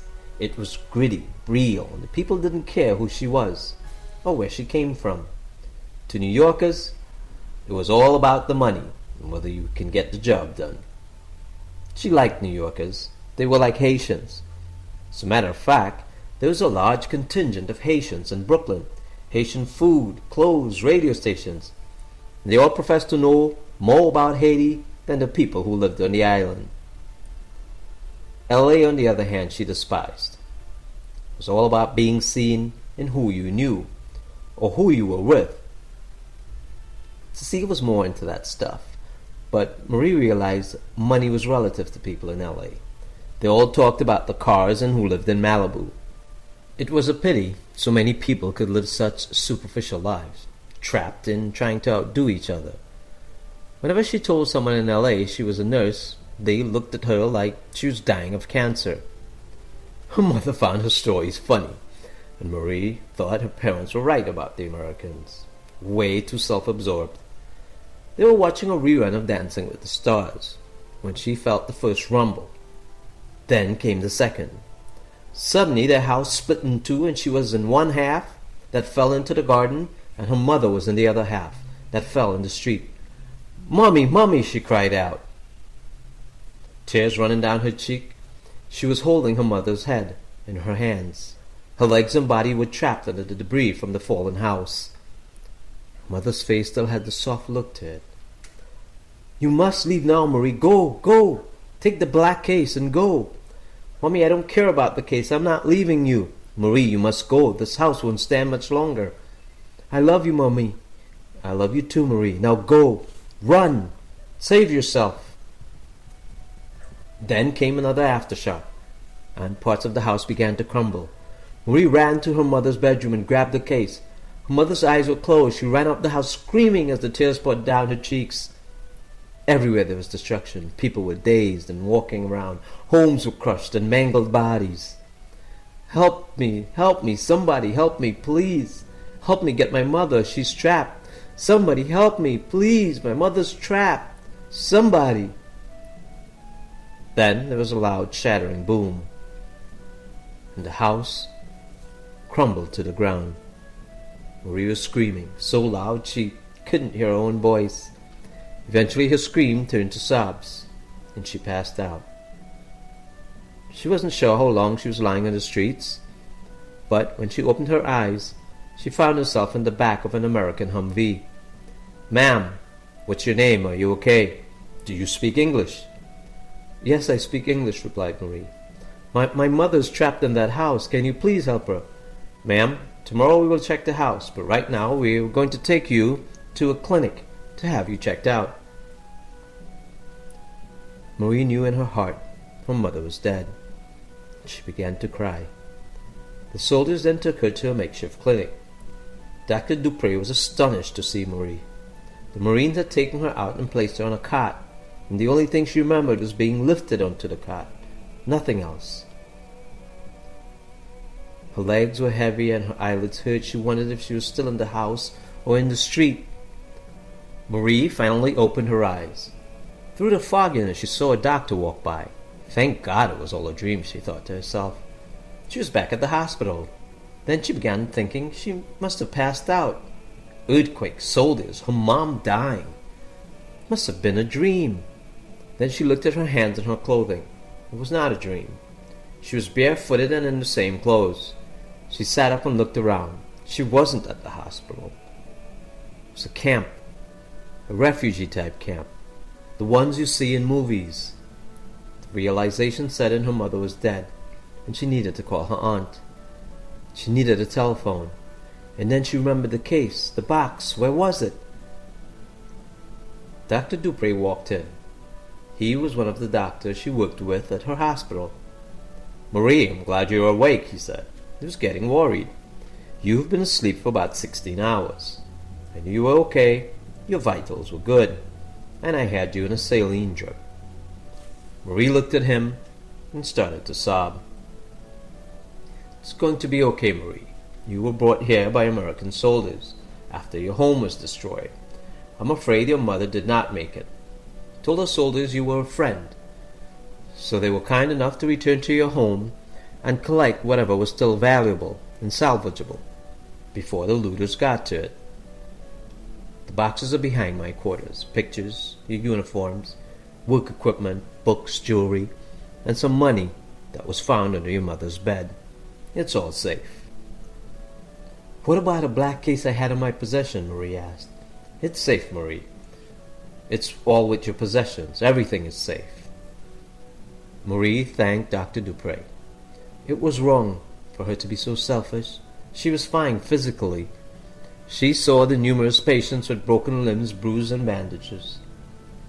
Marie asked Dr. Dupree if the phones were working, and he told her yes. The local cell carrier was still up and running. He allowed her to use her cell phone, and she called her aunt in Germany. She told her about her mother, and they both cried on the phone. Her aunt wanted her to go over to the Dominican Republic and then fly to Germany. Marie told her she was going to stay. She had to bury her mother and take care of things. It was what her father would have expected her to do. She told her aunt she was able to retrieve her mother's valuable possessions. Her aunt asked if there was anything she needed.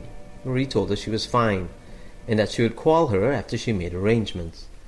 Marie went to Dr. Dupree's tent to retrieve her belongings. Everything was there. She opened the black case and she saw the black diamond. She removed it and placed it around her neck. It slid between her bosoms. It felt cold. There was also a key to the vault, which had some of her parents' personal items. Marie realized she didn't know where the vault was, and she thought it might be in Germany or London. Then she looked at her father's ring. What big hands he had, she thought. She realized that she was slowly forgetting little things about him, and tears began to fill her eyes again. They had brought her father's ring back as proof he was dead. She never quite understood why they killed her father. She never really understood why her mother let him stay. It was almost as if they both loved Haiti more than themselves. Her father was part of the United Nations Committee to ensure fair elections. The opposition in Haiti had accused the government of election fraud in 2000 Haitian elections.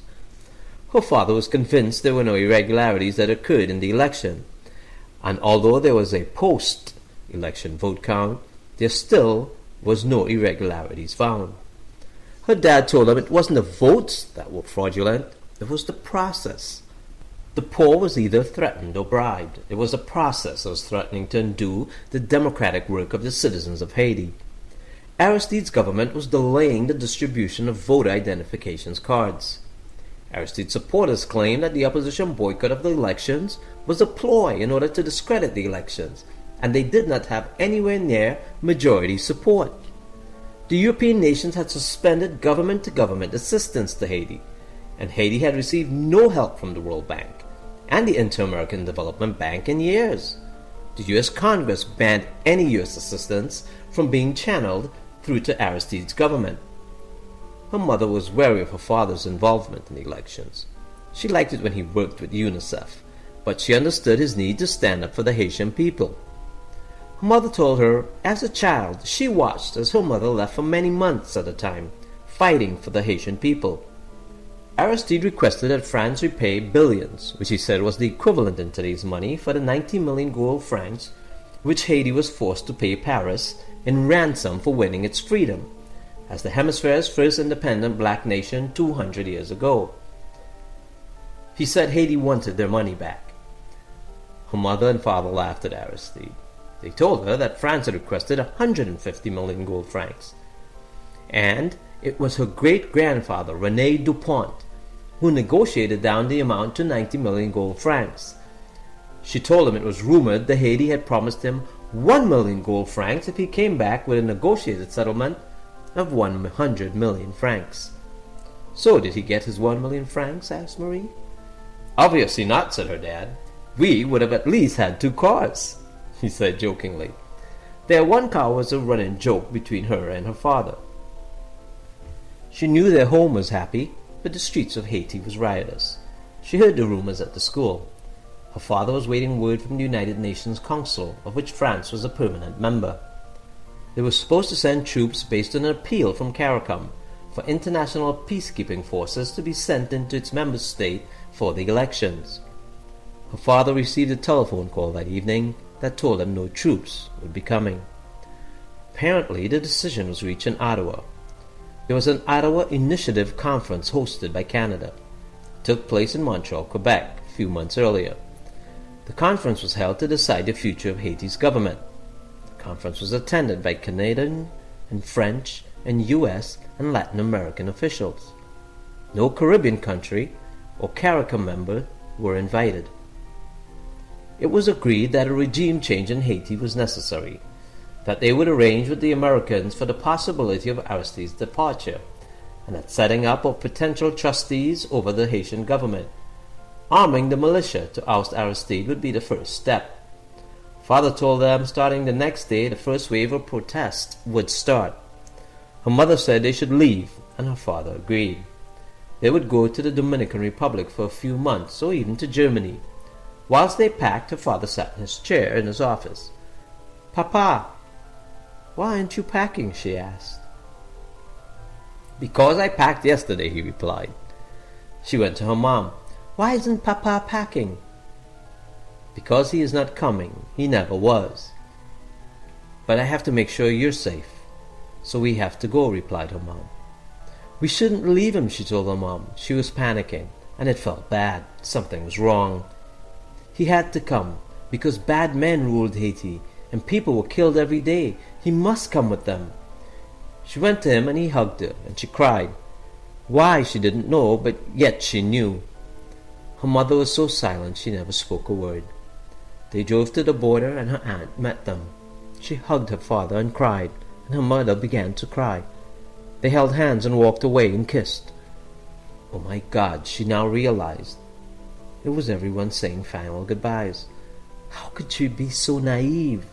He held her so close and told her he would see her soon, to take care of her mother. But she felt relieved when he said that. He would see her soon. But yet the drive was quiet, uneasy. She couldn't help that feeling that something was wrong. But again she found comfort in his words. I love you, Marie. Be brave, be strong. Remember, I'm always with you, and I will be seeing you soon. The next day, the news in the Dominican Republic said a student protest against President Aristide led to a clash with police.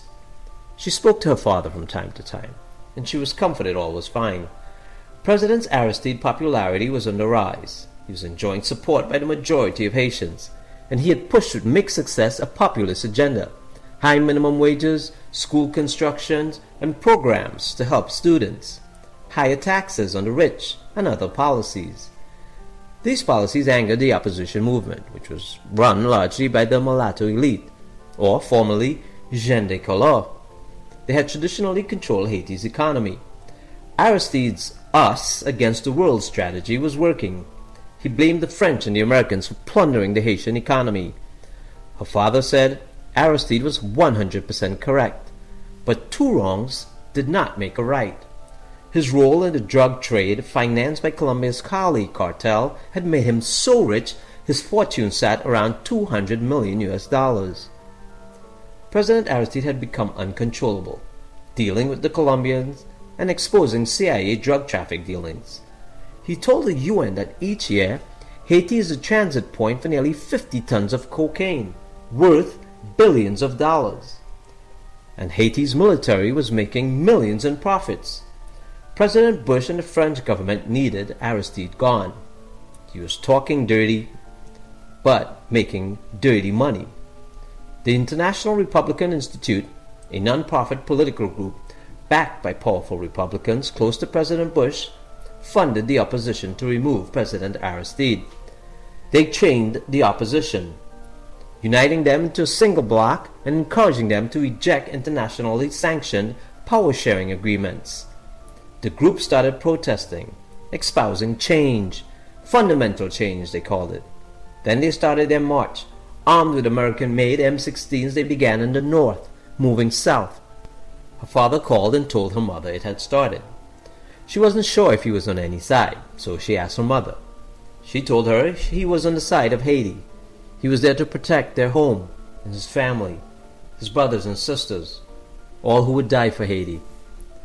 The rebels included former members of the dissolved Haitian army, drug dealers, and members of military organizations who were universally recognized as terrorists and execution squad members. The driving force behind these rebels, well, there was one called Jean Tatud, a former member of the Front Revolutionary, and also Mr. Jodel Chamblain, another member of that revolutionary army. Both men were convicted human rights violators. The other rebel, Guy Philippe, known drug dealer, who had been implicated in masterminding another coup. The movement of the rebel army towards the south was rapid. It evaporated local police force. President Aristide had accepted the proposal of the international community and had entreated the opposition to agree to the proposed political solution in order to avoid the return of power to the forces that in the past had terrorized the Haitian people. The rebel army, backed by the US and the French, killed, mutilated, and maimed civilians in the north.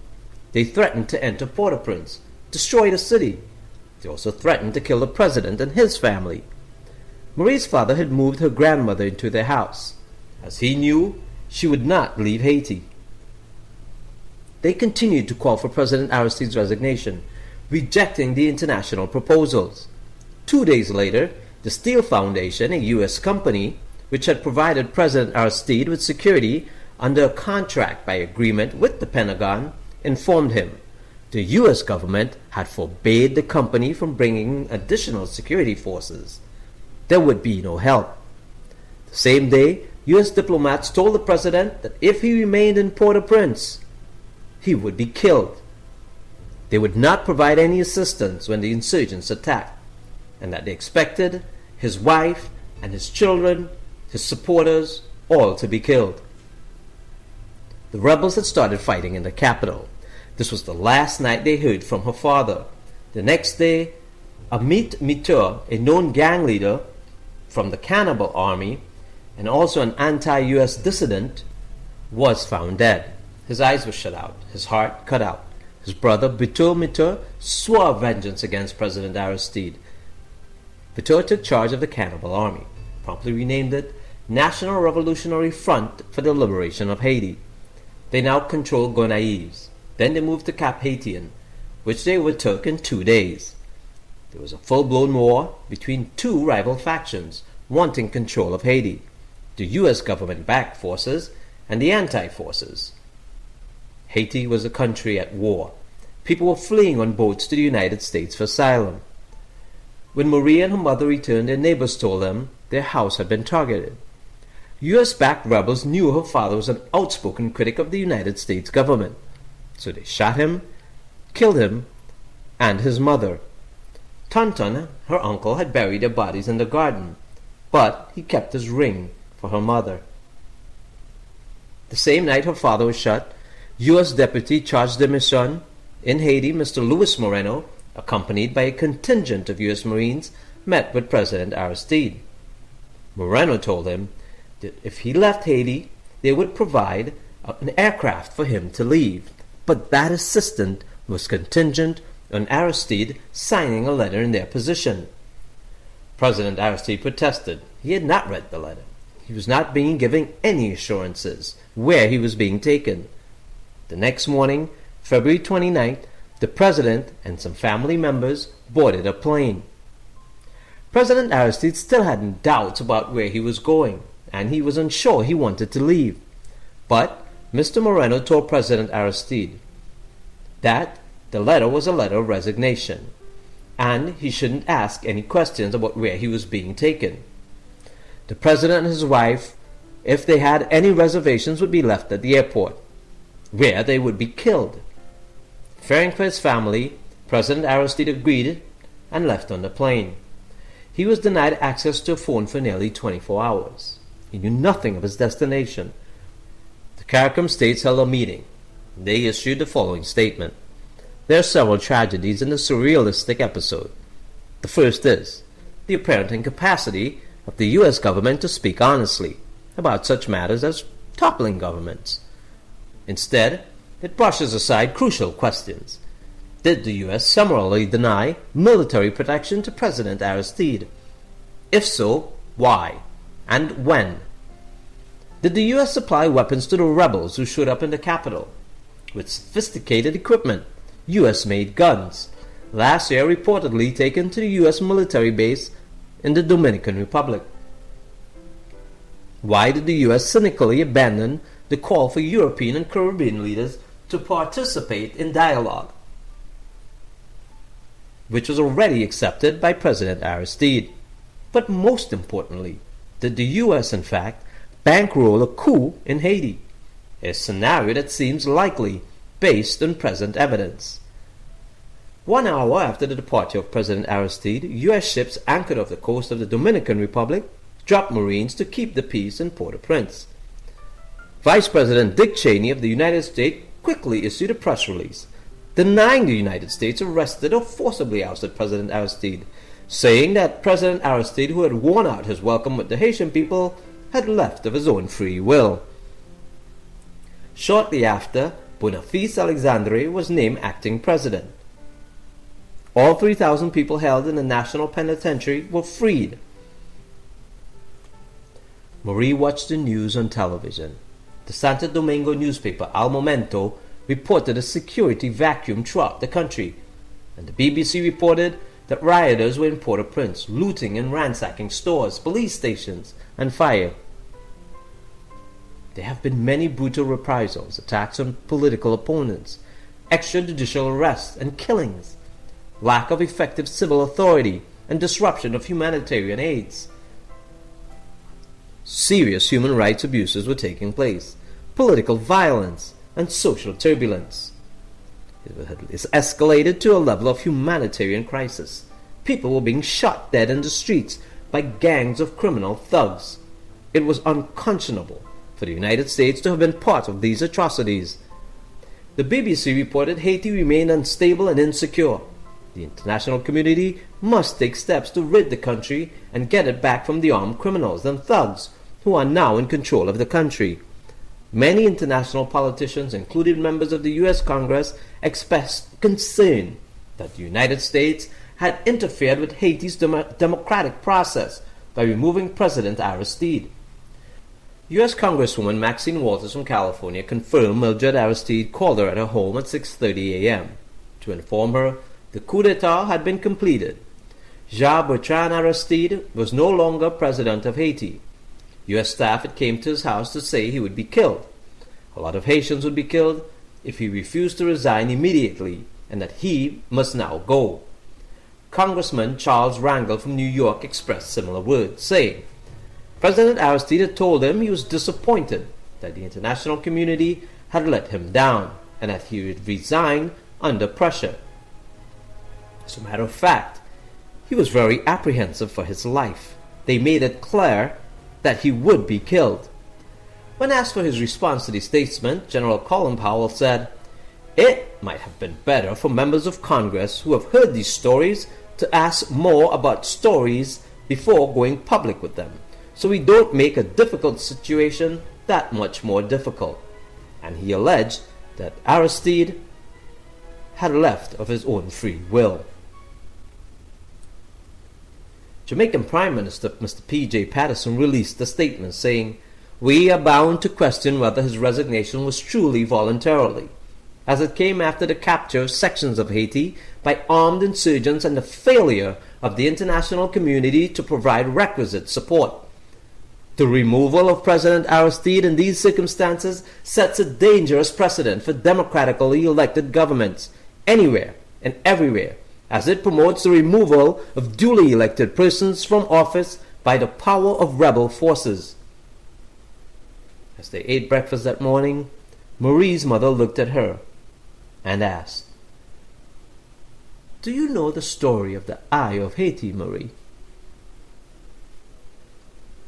"Why?" asked Marie. "Because you are a descendant of the Taino people, and supposedly of Demion Kakor, the god from whom all Tainos were descended. It is believed he at first possessed the black eye, which you have around your neck." As Marie sat listening to the story, one thought kept reoccurring in her mind. How drunk were the Tainos when they first told the story? And what was her mother drinking now? She laughed and hugged her mother. This was the days of tablets and PCs and computers and Google. There was nothing on Google that said Damien Carcar owned the black eye. "It doesn't matter, Mom, where it came from. The fact is, it belonged to you. And Mummy, I love you and our family, and I am blessed with your love." It was now so many years later. Both her parents were dead, and here she was going through their things. She was wearing the said black diamond around her neck, which belonged to some turtle on her father's ring. She wanted a trade. She would give the damn turtle his diamond back, and she would give the ring just to have her daddy back. Dr. Dupre poked his head into her tent. "Is everything okay, Marie?" "Yes, Dr. Dupre," she replied. "I was hoping you would stick around and help," he said. "I will be back," replied Marie. "I have to take care of my mom's burial. Then I will return." She had her aunt send help from the Dominican Republic. Her mother's body was removed and taken to the morgue in Santo Domingo by Tonton. They cremated her so her ashes could be returned to Haiti. Marie then flew to London to Lloyd's TSB Bank. Her aunt had told her all the answers she needed would be there. She arrived for her appointment and was led to a safety deposit box. A special room was assigned for her to go over the documents. When she opened the box, there were 2 letters, one from her father and one from her mother, each in their own handwriting.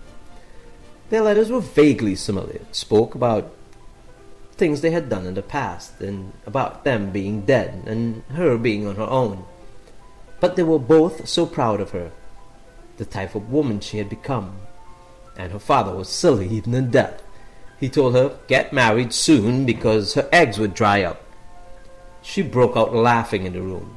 Just like my dad, she thought. He asked her to stop being a daddy's girl and to become stronger, and tears trickled down her cheeks. Then there was a knock on the door, and she was brought a pitcher of water and a glass, and then the attendant left. Her mother's letter was more businesslike. Above all, she left detailed instructions. It was moments like this she felt she was more like her mom, because it was how she was. It was how she would prepare if she had died. Before she left, the bank manager came and expressed his condolences. He told Marie he hoped she would continue to use their services, and if she needed anything, he was there to assist her. Marie felt quite uncomfortable, since all they had with the bank was a safety deposit box. Her next stop, an attorney her mother said would be expecting her. She arrived at the address on the business card, which was left in the safety deposit box. The clerk was cordial, and escorted her to the office, where she sat and waited. An old gray-haired attorney walked in. "Marie, how are you?" he said. She was shocked. It was her mother's friend whom she called Uncle Tom. "I am terribly sorry about your mother," he said. Marie nodded. Tom came out with a thick file and started going over her mother's assets. It was overwhelming, to say the least. They had gold francs, almost $1 million worth. Her mother's net worth was close to $900 million. $400 was in liquid assets. $100 million was deposited in a trust at Lloyd's TSB Bank of London. Marie returned to Haiti with a sense of purpose. She now understood why her parents had lived the way they did. No one knew their worth. They were never a threat to Haiti, but part of Haiti. Chapter 2.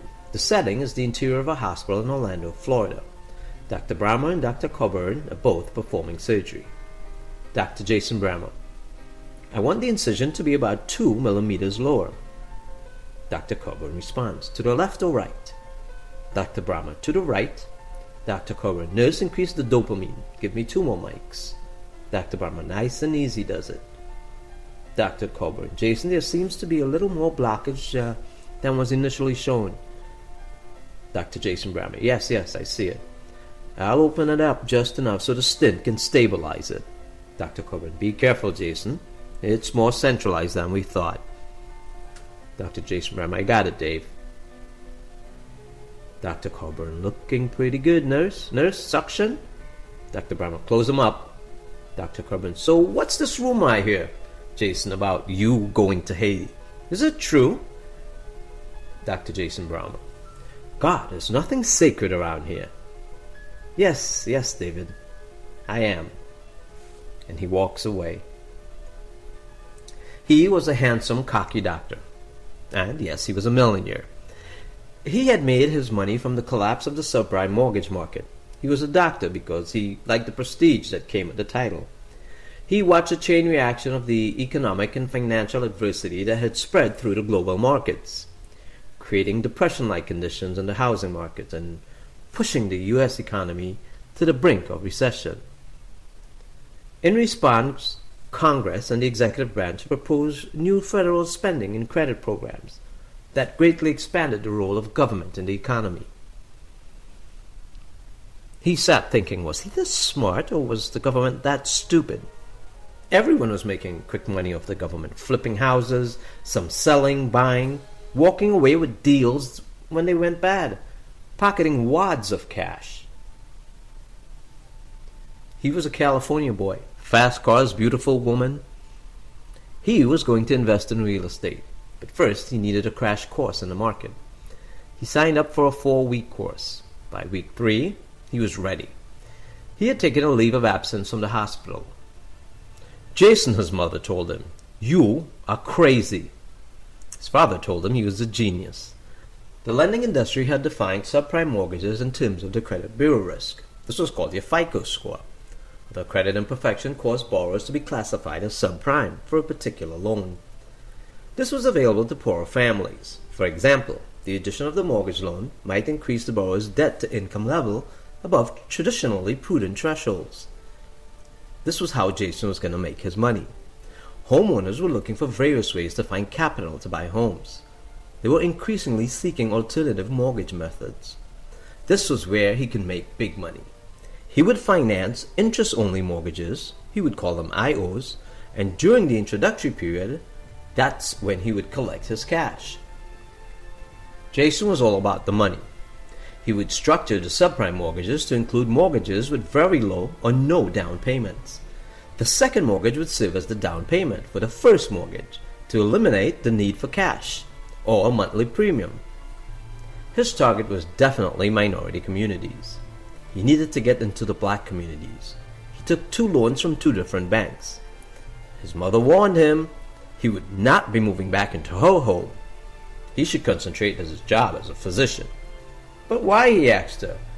Being a doctor hadn't cropped up to all that he thought it would be. It was long hours, and it was hard work. The money was good, but it wasn't great. And the RNs who worked at the hospital all had a sign on their forehead that read, I want to marry a doctor. It was like that book in Glorious Bastards.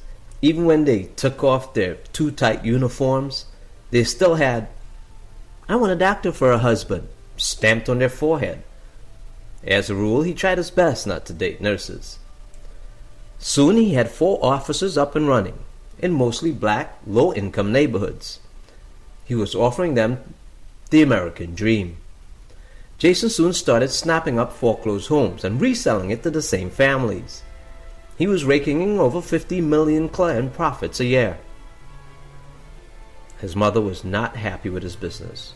She felt he was preying on the poor.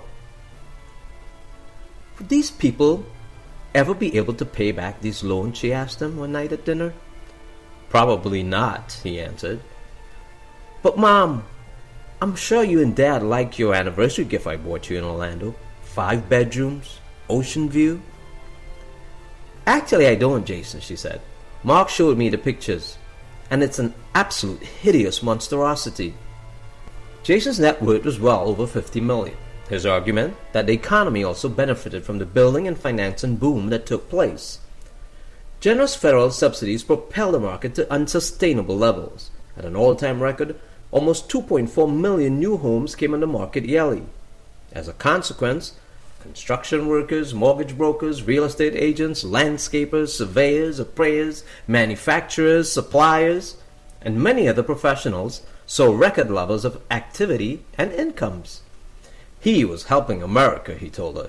He was doing well, working 1 to 2 days at the hospital and reaping the fruits of his labor, as he called it.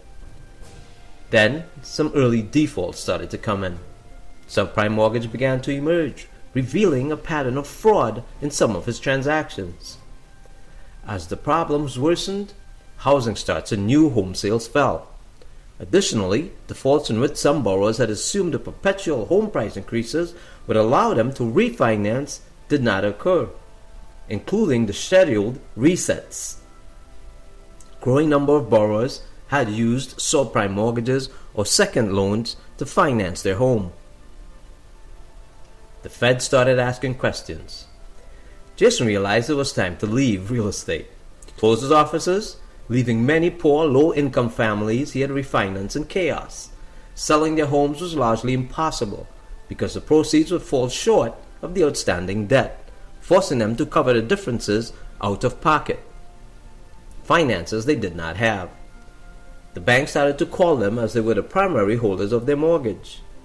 Jason was just making money on the initial transaction, so it was easy to walk away.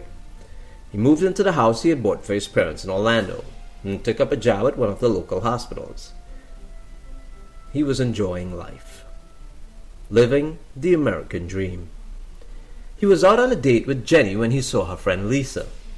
Jenny introduced him to Lisa, and he immediately knew he wanted her. They were going to a club, and he asked Lisa to join them.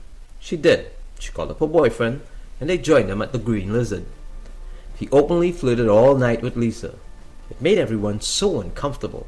And when Jenny brought it up on the way home, he told her that the only reason she felt insecure was because her breasts were not as large as her friends, and she should consider having a boob job done. She was incensed. Jason had never dated a black girl before, and he wanted Lisa. First, she rebuffed his advances. Then one evening, he saw her furiously texting. Might be an opportunity, he thought. Seems she was fighting with her boyfriend. She agreed to have a drink with him after work. He was excited. Black girls were an enigma. By the 3rd date, they were having sex. He loved it, and she was beautiful. Now he knew what all his friends were talking about. He wanted to see if all the stereotypes about black girls were true. He invited her to a pool party, and sure enough, she didn't swim or get into the water. Then he took her to a restaurant and purposely made an excuse to go to the bathroom. He gave her his wallet to pay, and he walked away. This time his myth got blown out the water. She tipped more than he would have tipped, and she paid for the bill from her own money. For the first time, it made him feel a bit uneasy. He really wasn't going to stay with her. He just wanted to have sex. It's just a fling. He wondered, is this what his mother talked about? He realized how inappropriate he was behaving. He wondered if this could be considered racist or stereotyping. Because he was no racist. Not that he wasn't an asshole. He accepted that long time ago. Take me as I am, or get out of my life was his rule. You can be unhappy in my Mercedes, or be unhappy riding in your Honda. Your call, he told one of his ex-girlfriends. He called Lisa and told her he was going to his parents, and he broke it off. He was home relaxing one day, making his holiday list, when he received a phone call from the hospital. There was an earthquake in Haiti, and thousands were dead. His hospital was putting together a team to spend 3 months in Haiti. He got to the hospital, and they were sitting around talking about who was going to volunteer. CNN broke in with a news flash. The Haitian Prime Minister and the President was addressing the nation. First, I want to thank the Haitian people for being so calm and helpful in this time of our nation's tragedy. We want to assure the rest of the world we are working for our people and our nation, and we are in full control of the relief efforts. We estimate there are hundreds of thousands injured and dead, with millions homeless.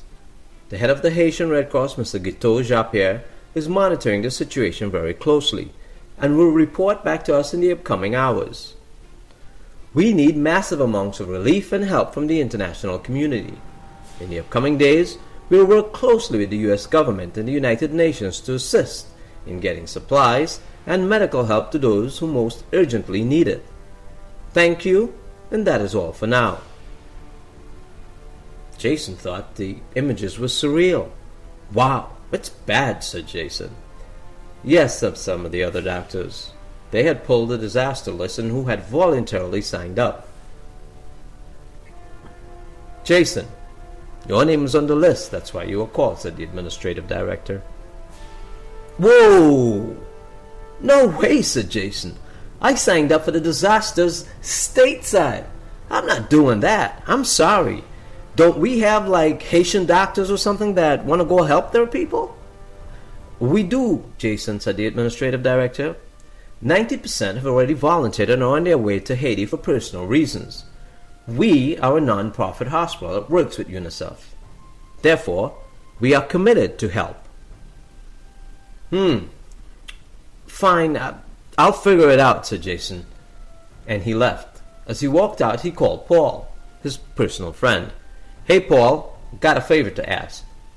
How would you like to go to Haiti for 3 months for me? I'll write you a check for 50 large if you do. I would love to, Jason, but Brenda's pregnant. But to think, man, 50 large because you don't want to go help some people? Jason, you have issues, buddy. Jason called his father, and he told him about the request. His father told him he was proud of him for volunteering, and so did his mom. They never gave him an opportunity to let them know he didn't want to go to some mosquito-infested poor nation with an identity issue, ravaged by disease, guns, drugs, and gangs. There wasn't a whole lot that he could really do. And, this was not a place that he wanted to be. But his reputation was at stake. To save face, he called Paul and told Paul, hey, I got someone to take care of the issue with my parents. So I'm going to head down to Haiti. He went out and got drunk the night before he decided to go to the airport. He boarded the aircraft. He hoped, at the very least, they would be put up in a motel. I mean, there's got to be a bright side to the strip, he thought. Island girls, maybe he could get a little beach in, some sun. There must be some positives. He knew he would be good with the locals on the island. He had black friends, and he just dated a black girl. He would blend in quite nicely. His only concern was food and water. The whole third world thing, really wasn't fitting into his schedule. It was a short flight, just about 2 hours. When the plane landed, he realized it was worse than how it looked on the television. They were hoarded into a little open-back van which they called a tap-tap bus. There were no motels. They were given sleeping bags and assigned to clinics. Then he saw how violent it really was with the gangs. They roamed the streets openly carrying weapons. They were a militia type, and the bus stopped. One of the looters just stared right into the bus, openly taking goods from stores. They were ravaging and just milling around. Jason decided that he would have to be very careful in Haiti. There were those who seemed to have lost all hope, and others who stood around, dazed and confused, walking the streets. He saw a scenario where a young boy was struggling to carry what seemed to be a bag of rice or flour. One of the militiamen tried to take it away from him, and a standoff ensued. The boy was not giving it up, and the militia officer pointed his gun at the face of the young man. He still refused to give it up.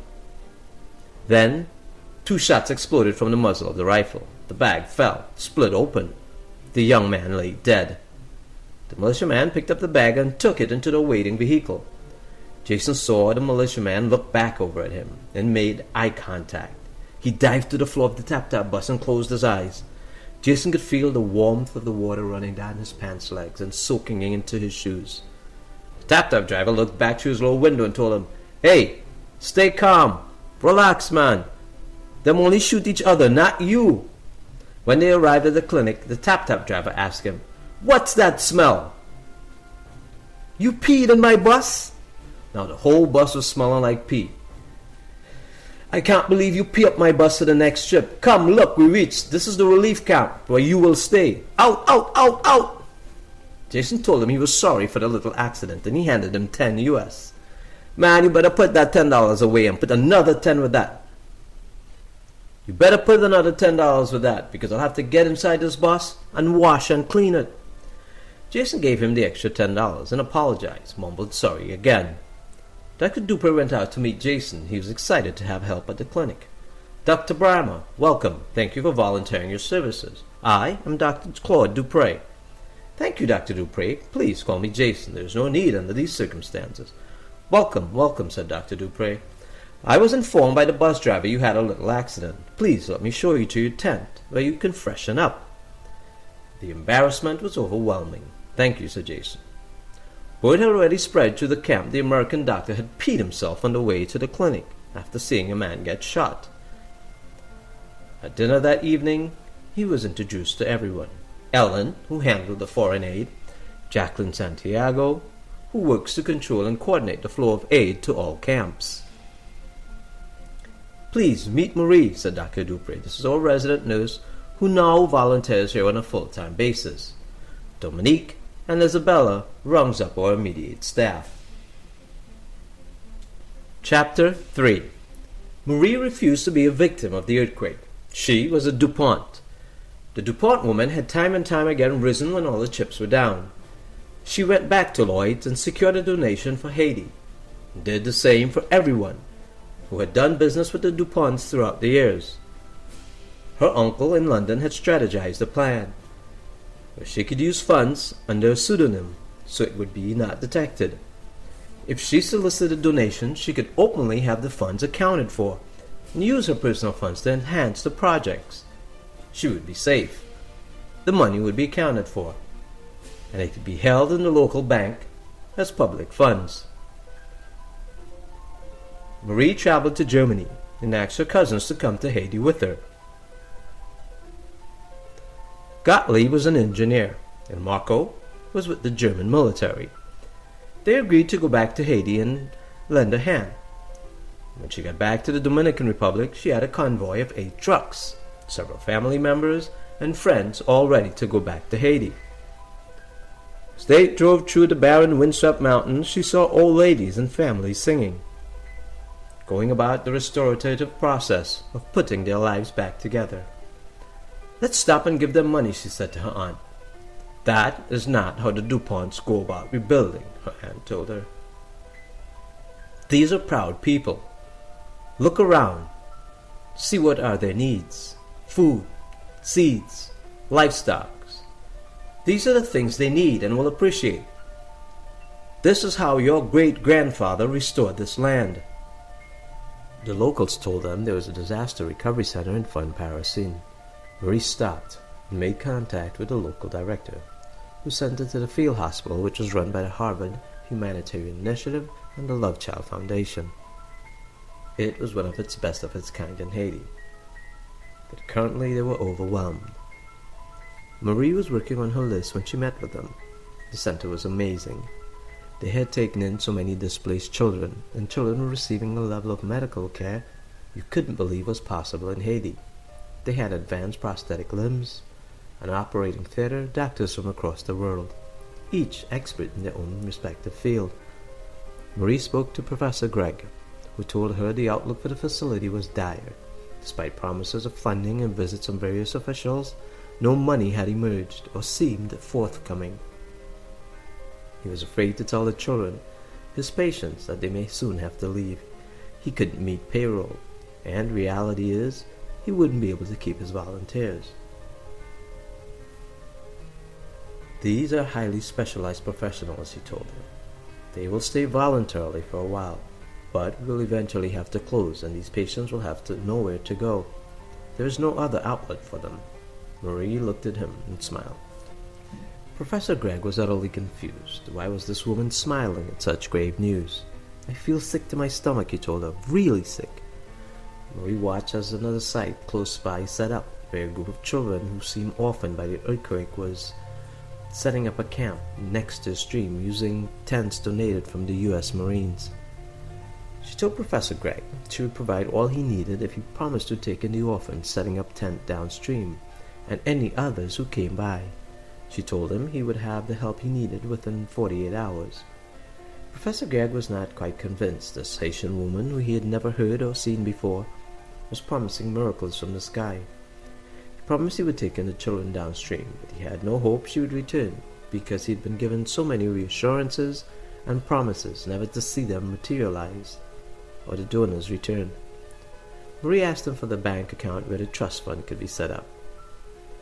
Professor Gregg was very deliberate and cautious, meticulous. He did not give Marie the bank information, but a liaison for the clinic that could assist. As they drove down to Port-au-Prince, Marie called Lloyd's and gave them the information for the clinic. They were approved to transfer £50,000 from the Haiti relief account directly to the clinic, and another £50,000 within 30 days. Marie then called Professor Gregg to let him know that the funds would be available within the next 24 hours. Professor Gregg was ecstatic when he received the call. Marie's next stop was to see Pastor Guimau, who had taken in so many orphans into his home. He had sent out a plea for help. 2 of the trucks from the Dominican Republic were for him. He was pleasantly surprised to see the convoy. He knew Marie. He had worked with her father through UNICEF. He had heard of her mother's death, but had not seen her since. He offered his condolences. Marie asked Pastor Guimau to update her, as she had been away for a month raising funds, trying to get international help.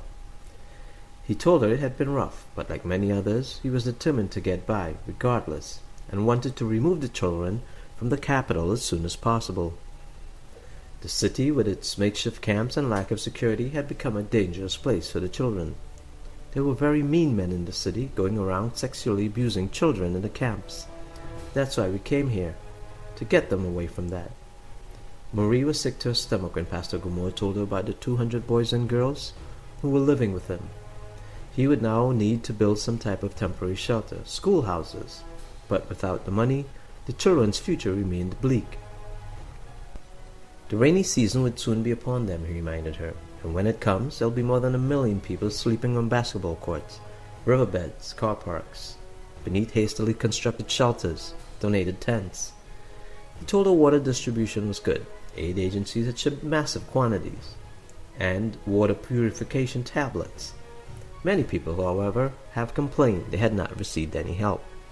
The government, he told her, was still in rapid response phase, which was expected to last about 2 months. They had not said what the follow-up plan would be, but there was a need for long-term activities such as providing reliable water supplies, rebuilt homes, new settlements. There remained an acute shortage of drinking water in the countryside and other hillside areas affected by the earthquake. Marie knew this would have been a problem. The water supply before the earthquake only provided 40% of the population with clean water. When her father worked with UNICEF, they had set up the main public institution for water distribution, the National Directorate for Water Supply.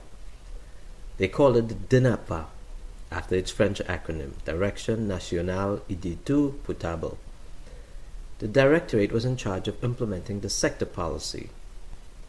Private operators, called professional operators, were given license and allowed to operate water according to their own rules. Marie's next stop was to Camp de la Salle, where Dr. Dupre was in charge. He was so happy to see her. "I thought you forgot about us," he told her.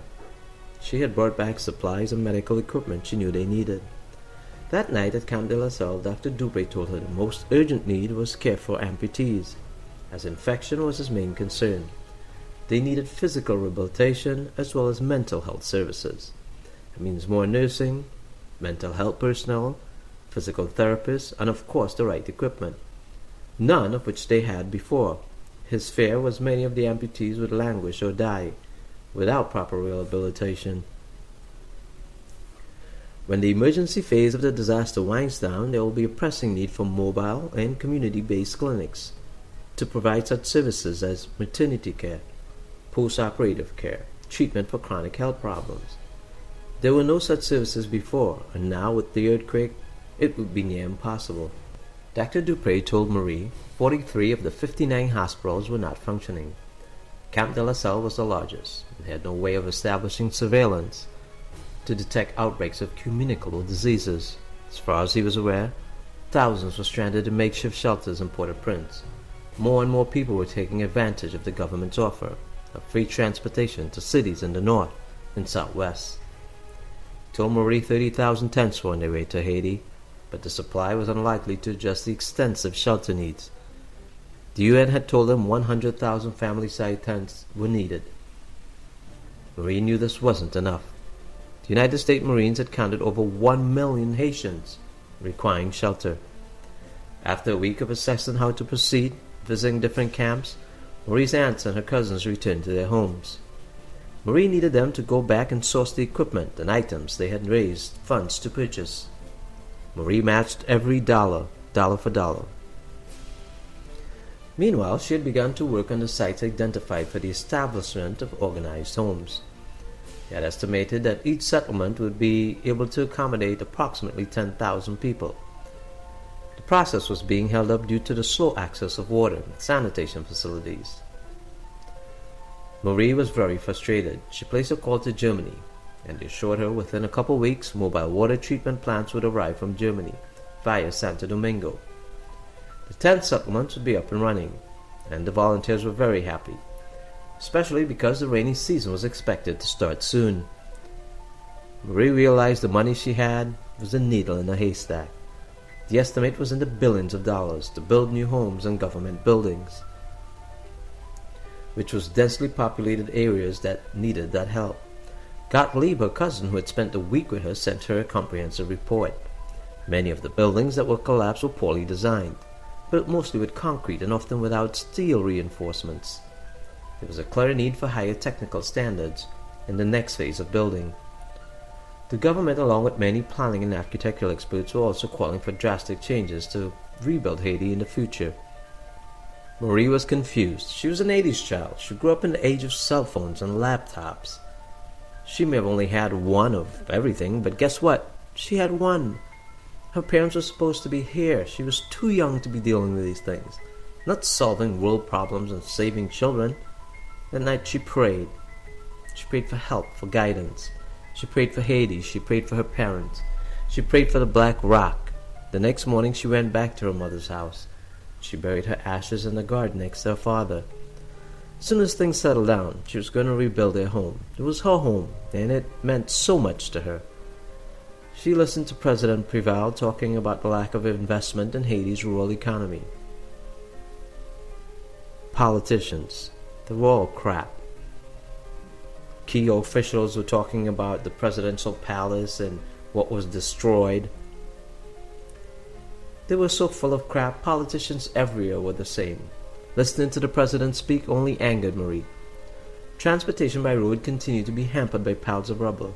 She and her team had cleared parts of the road on the way in, and the volume of people trying to leave the capital were in the thousands. Obviously, the politicians were saying one thing and doing another. But then, this was Haiti. This is the Haiti she had come to know. There was nothing new here, nothing to see, nothing to expose. Marie decided to stay and help Dr. Dupre. She told them she was committed to staying until they had everything under control. Marie had asked Mr. Diouf from the local farmers' corp to meet with her. The farmers had to get immediate support for the spring planting season, which would be starting in March. The season, which lasts until May, accounted for 60% of Haiti's national agricultural production.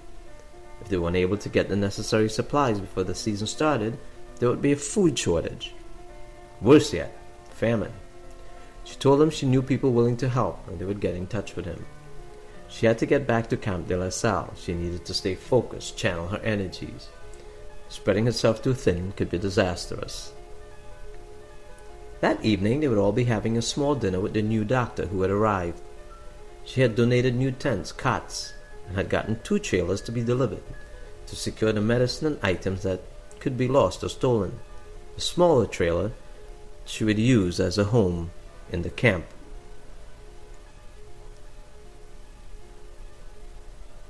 Chapter 4. The dinner was nice. The cooks had made traditional Haitian dishes, which consisted of jumu, pumpkin soup, griot, fried marinated pork, lambi, which was conch meat, stewed goat, plantains and rice, and beans. Jason was intrigued, but did not quite like the spicy food. He ate the soup, rice, plantains, and conch meat. The goat needed an acquired taste, and the pork was a no-no. Jason thought Marie was hot as hell, and having been with a black girl before, he knew this would work, especially coming from a third world country. That evening they all mingled and got to know each other. It was a well-needed respite. The same food they served themselves they gave to their patients. All the girls fawned over Jason. With his blonde hair and good looks, he felt like a king. Then he saw the tap-tap driver had been invited, and he was talking to Marie. "Marie, you should see that grown man cry like a baby, peed up himself and hiding under the seat in my bus." Marie and the tap-tap driver broke out laughing. Soon Dr. Dupre joined the group, and he too started laughing. "Jason, join us," said Dr. Dupre, calling him over. The tap-tap driver was somewhat like a local comedian. He was telling jokes, and he had everyone laughing. "This one's for you, Jason," said the tap-tap driver. A British doctor, a Haitian doctor, and an American doctor were chatting. The British doctor said, "Medicine in my country is so advanced that we can take a kidney out of a man, put it in another man, have him looking for work in about 6 weeks." The Haitian doctor bragged, "That's nothing. Here in Haiti, you can take a lung out of one person, put that lung in another person, have him looking for work in 4 weeks. The American doctor, not to be outdone, says, "You guys are way behind. We took a man with no brains out of Texas, put him in the White House, and almost immediately after, half the country was looking for work." Jason was laughing so hard his head hurt. The tap-tap driver was really funny. Jason and everyone else were having a good time. Most of the people had nothing to laugh about for weeks, and when the driver was leaving, he hugged Marie. She tried to slip him some money, and he pulled his hands away. He looked her in the eyes and said, "You're not too big for me to put my hands and give you a slap." She laughed. Jose, the tap-tap driver, was her father's childhood friend. It was he who had found her father's body and cremated him in their backyard. He'd also gathered up all Marie's things and was standing guard at the house when the Marines came back. Jose was also responsible for putting her mother's body in the back of his tap-tap bus and taking it to the morgue. But now he was a surrogate father. "Be careful of that one," said Jose, rolling his eyes to Jason. "He is no good, just an American playboy. I saw him watching you when you were eating. No good, I tell you." "Okay, Tonton," she said. Okay. Jason came running up. "Hey, where are you guys going? Can you give me one last joke before you leave?" "Oh, you like jokes," said Jose. "Long time ago, an American doctor came to Haiti, and he found a sweet Haitian girl. He found she was so sweet, he decided to give her a little 9-month present before he left. When he was boarding the plane, his eyes started to bleed. By the time the plane landed, he was dead." "Okay, that's not very funny," said Jason. "I know it wasn't," said Jose, "but it's true." And he turned and walked away. Man, that dude is weird, said Jason, looking at Marie. One minute, he's cool as heck, and next he's acting like some creepy weirdo douchebag. That creepy weirdo douchebag is my uncle, said Marie, walking away. Jason reached for Marie's hand. I'm sorry, he said. Marie pulled her hand away. No, you're not, and please don't take my hand in that manner again, Doctor. Jason walked away. Rough night, rough crowd, thought Jason, as he lay in his tent. What was up with this Marie girl, anyways, he thought. She's a nurse, but she gets a trailer. Shouldn't the doctors be sleeping in trailers? He was going to make some inquiries about it, because he needed a trailer. The tent thing? Yeah, that wasn't happening. The next morning he awoke. Dr. Dupre was addressing all the medical personnel, as well as a small group of camp workers. We are seeing way too many diarrhea and vomiting cases. There must be an infection, an outbreak somewhere, or they are drinking from a contaminated source. Please monitor our patients very closely. Jason was thinking half out loud when he said, shouldn't these people know better than to drink dirty water? The steely gaze of death looked back at him. Horror on the face of some of the workers. Jason wasn't sure. Did he actually say those words? After realizing that he did, he just quietly sat down. Dr. Dupre said to Jason, Dr. Bramwell, let's be more conscientious of the terms we use and show a little more respect for those who are less educated in the field of medicine. The first word and the first thing that came to Jason's mind was, oh my God, no, I didn't. And two, there goes Marie. Well, he might as well got some work done, he said, because he wasn't going to get anything anymore on this trip. Hell, might even be lucky to get out of Haiti with all his limbs intact, the rate this was going at. Marie just had to get her 2 cents in. Actually, she wanted to get a whole lot in, but was being polite. Excuse me, and you are... Actually, it doesn't matter who you are. These people, as you call them, are just trying to stay alive. Marie, I didn't mean it like that, said Jason. I just meant, well, you know. Jason, I don't know what you meant. And quite frankly, at this point, I don't care. We have to be present for a medical conference today, as per Dr. Dupre's instructions. If you wish to join us, great. If not, also great. Marie, Ellen, and Jason headed down to the conference. They were picked up by Jose. No one was talking to him at this point, and he was ready to fly back to Florida. He kept thinking on the drive, what are the possibilities? When they got to Port-au-Prince, the security was intense. U.S. Marines checked everyone.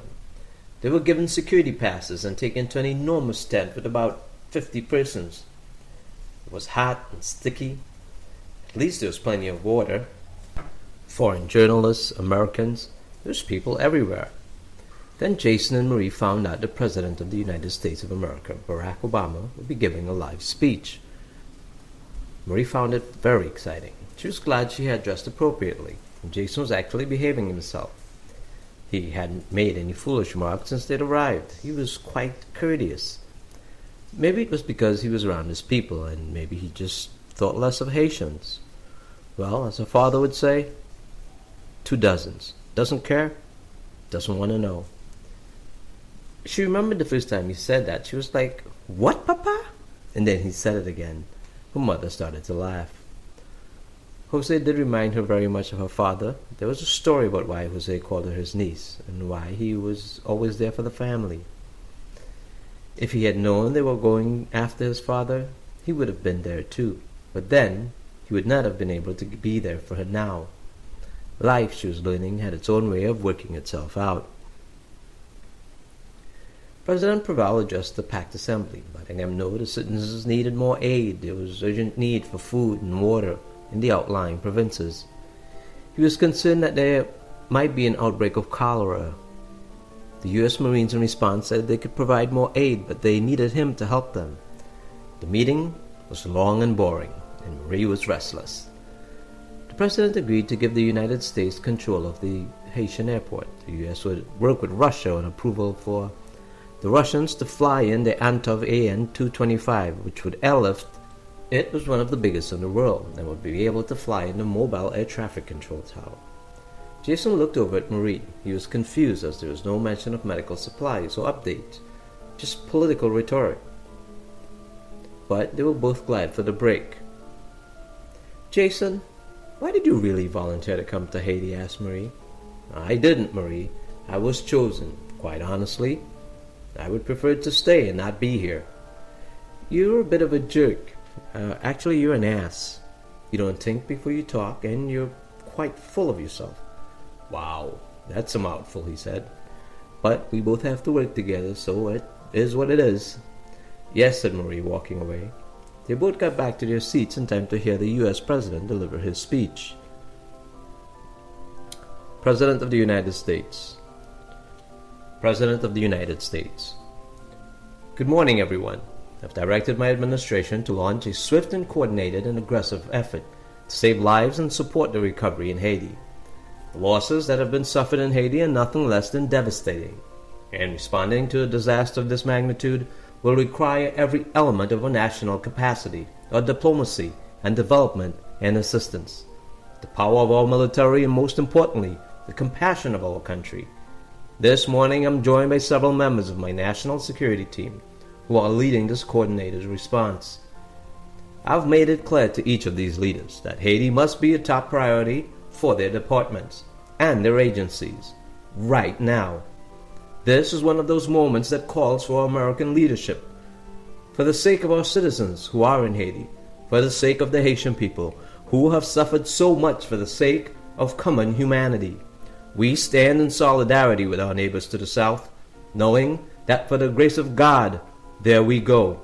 This morning I can report that the first waves of rescue and relief workers are on the ground, helping this nation.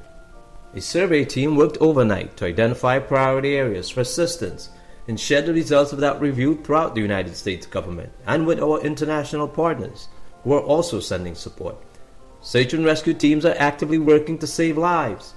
Our military has secured the airport and prepared it to receive heavy equipment and resources that are on the way, around the clock, 24 hours a day. An airlift has been set up to deliver high-tech equipment, priority items like water and medicines, and we are coordinating closely with the Haitian government, the United Nations, and countries around the world. We have no higher priority than the safety of all American citizens. We've airlifted injured Americans out of Haiti. We're running additional evacuations and will continue to do so in the days ahead. I know that many Americans, especially Haitian Americans, are desperate for information. We have set that up, and the State Department has set up a phone number and an email address at state.gov to inquire about your loved ones.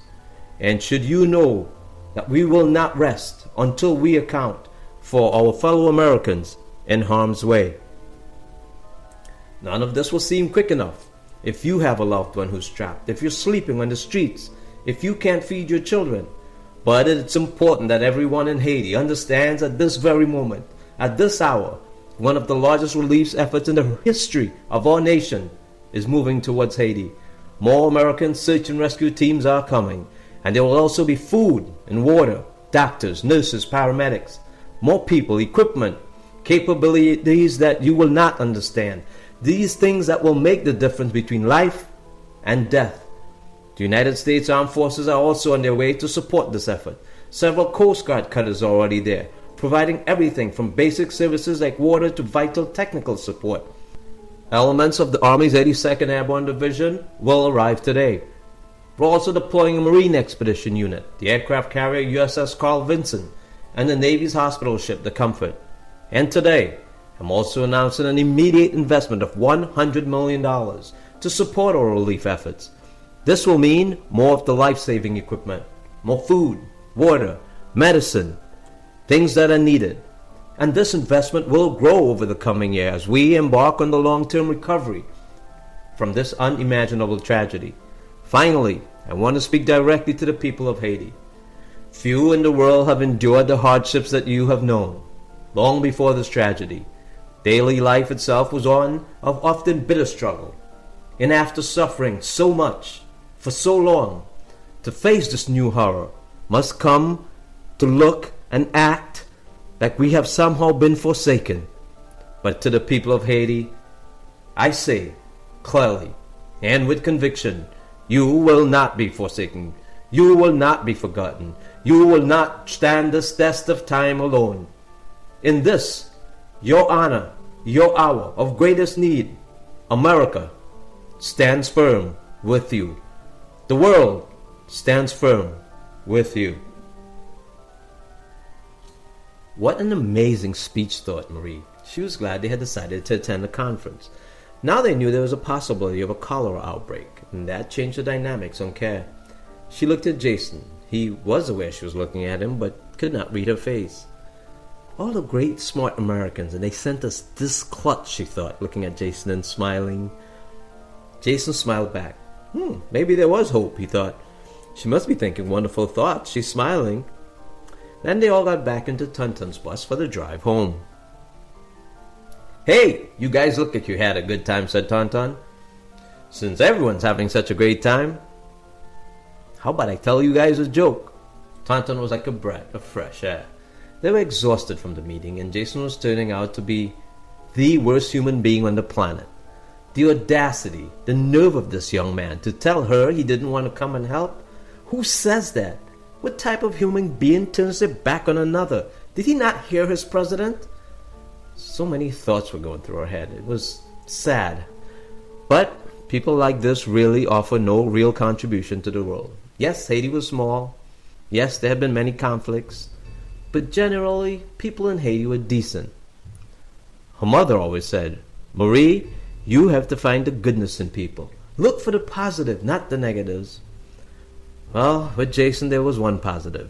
He was a doctor. Her thoughts were broken up by Tonton's joke. So 3 men are standing in line to get into heaven one day. Apparently, it had been a pretty busy day. So St. Peter told the first one, "Heaven's getting pretty full today, so, we're only admitting a few people. You actually have to have a horrible debt. So what's your story?" The first one came up and he said, "Well, for a while I've been suspecting my wife has been cheating on me. So today I came home early to try to catch her. As I came into the 5th floor apartment, I could tell something was wrong. But all my searching around didn't reveal anything where this guy was hiding. Finally, I went to the balcony, and sure enough, the man was hanging off the railing. I got real mad, so I started beating on the man, but the man wouldn't fall. So I got a hammer, and so I started hammering his fingers. So he let go and he fell into the bushes. He was stunned, but not dead. So I ran into the kitchen, I grabbed my refrigerator, and I threw it over the edge. Man, I killed him instantly."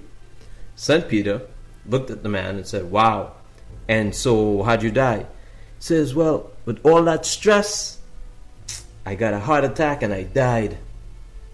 "That sounds pretty bad," said St. Peter, "and I'm going to have to let you in." So the second man comes up, and St. Peter explains to him about having been full and again asks for his story. "It's been a very strange day for me. See, I live on the 6th floor of my apartment building, and every morning I do my exercises on the balcony. Well, this morning, I must have slipped or something because I fell over the edge. But I got lucky because I caught the railing and I landed on the floor below me, on the 4th floor. So here I am, hanging on for dear life, when all of a sudden, this guy runs up to me and starts pounding on me. Well, I'm looking at him like, 'Man, help me, save me.' Then he runs back inside, takes a hammer, and starts pounding on my hands. Finally, I just let go and I fell. And I fell into the bushes below, stunned, but I was alright. So I said, 'Whew, I made it.' Next thing you know, this refrigerator comes falling out the sky and kills me. Now here I am." "Wow, my son," said St. Peter. "That's a pretty horrible death, I concede. Pretty horrible. I'm going to let you in." Then the third man walks up. "Well, St. Peter, see, what had happened was I was visiting a friend and I had to hide in her refrigerator." They all broke out laughing. Leave it to Tonton to break the ice and make everyone feel at ease. Jacqueline was sitting next to Jason. Marie couldn't tell what they were talking about, but it sure didn't look like work. Chapter 5. Jacqueline Santiago was walking out of Jason's tent, and Marie saw her. It had been a long week. They were receiving more and more patients showing signs of cholera. Then Jason came out of his tent. "Well, don't you look the picture of the quintessential doctor, if I may dare say so," said Jacqueline. Marie walked up to him. "Dr. Browmer, you won't need that coat here. You will find it more effective to work in regular clothes, and use disposable gowns if needed," as she walked away. "What's eating this woman?" asked Jason. "She walks around like she owns the place, and is always mouthing off at something. Shit!" "Jason, it's more than you know, and more than you can imagine," said Jacqueline. "I'm not supposed to tell you this, but just so you know, Marie lost her mother in the earthquake, but rather than feel sorry for herself or mourn, she decided to help others. She has sacrificed everything, getting donations, raising money, millions of dollars. Marie has a heart of gold." Wow, thought Jason. He just couldn't get anything right in this country. Nothing ever seemed to be what it looked like. Then Jacqueline said to him, "So cut her some slack, okay?" "Damn, that must be rough," said Jason. "You have no idea, Dr. Brahma. You have no idea." Then they heard a disturbance outside the tent. Shouting, screaming. A young girl was trying to run into the camp but was being dragged by a group of thugs. Her clothes were ripped, her breast exposed, her lip was bloody. "Somebody help me, please, please help me," she screamed as she was being led away. Marie bolted to her and ripped her from the arms of the would-be kidnapper. She took off running inside the camp. The attackers then grabbed Marie by the hair. "Do you want to take her place?" one of the guys asked while bending her arm behind her back. Dr. Dupre soon got on the phone and called the Marines, telling them the clinic was under attack. Jason walked over. "Let her go now," he told the thugs. "Oh, what?" asked one of the attackers. He pulled out a gun and pointed it at Jason. He ripped the diamond from around Marie's neck. "What's this?" he asked, holding it in the sunlight. Marie tried to fight back, but they were too strong and there were so many of them. Jason moved within 3 feet of the thugs, quietly and silently, and in one swift movement he grabbed the necklace, pushed the thug away, and Marie came flailing in his arms. She grabbed the necklace and ran back to her trailer. Jason never saw it coming. The gun hit him at the side of the head. Suddenly everything went black. The darkness lit up, twinkling lights. He was blinded for what seemed like 20 seconds. Then he got hit again. He was flailing, trying to fight back, but they were kicking him. Boots were coming from everywhere. His eyes... "The next bullet," she said, "goes through your eyes." Jason had never heard her speak Creole before, and he had no idea what she was saying. But he knew she meant business. He got up off his knees with the help of Dr. Dupre. His shirt was bloody. He had a nasty gash on his forehead. "Give us back the girl and we will leave," said the thug. Marie leveled the gun and said to him, "Say, give me the girl one more time. Say it." The thug didn't. He was quiet. In that instant, in that very moment, he knew he was choosing life or death. Marie was ready to shoot him at point-blank range, and she would not think twice about it. Her eyes spoke volumes. Her body was tight, her mouth dry, her eyes focused, her hands steady. She had never taken another person's life. But if ever there was a time, it was now. Then the sound of the Marines broke the silence and the tension, and the thugs began to walk away. "We are coming back," they told Marie. "I want you to come back," she told them. "Trust me, I do." The Marines jumped off their truck and followed them. They were not supposed to engage or threaten civilians, only if civilians were engaged in acts of violence or openly breaking the law. The first lieutenant was the officer who had rescued Marie. He walked up to the thug and hit him in the head with his gun. He fell forward and blood began to ooze from the thug's head. The rest of the Marines had their guns drawn and aimed at the group. First lieutenant stepped up, gun in his hand, and he removed the gun the attacker had in his waistband.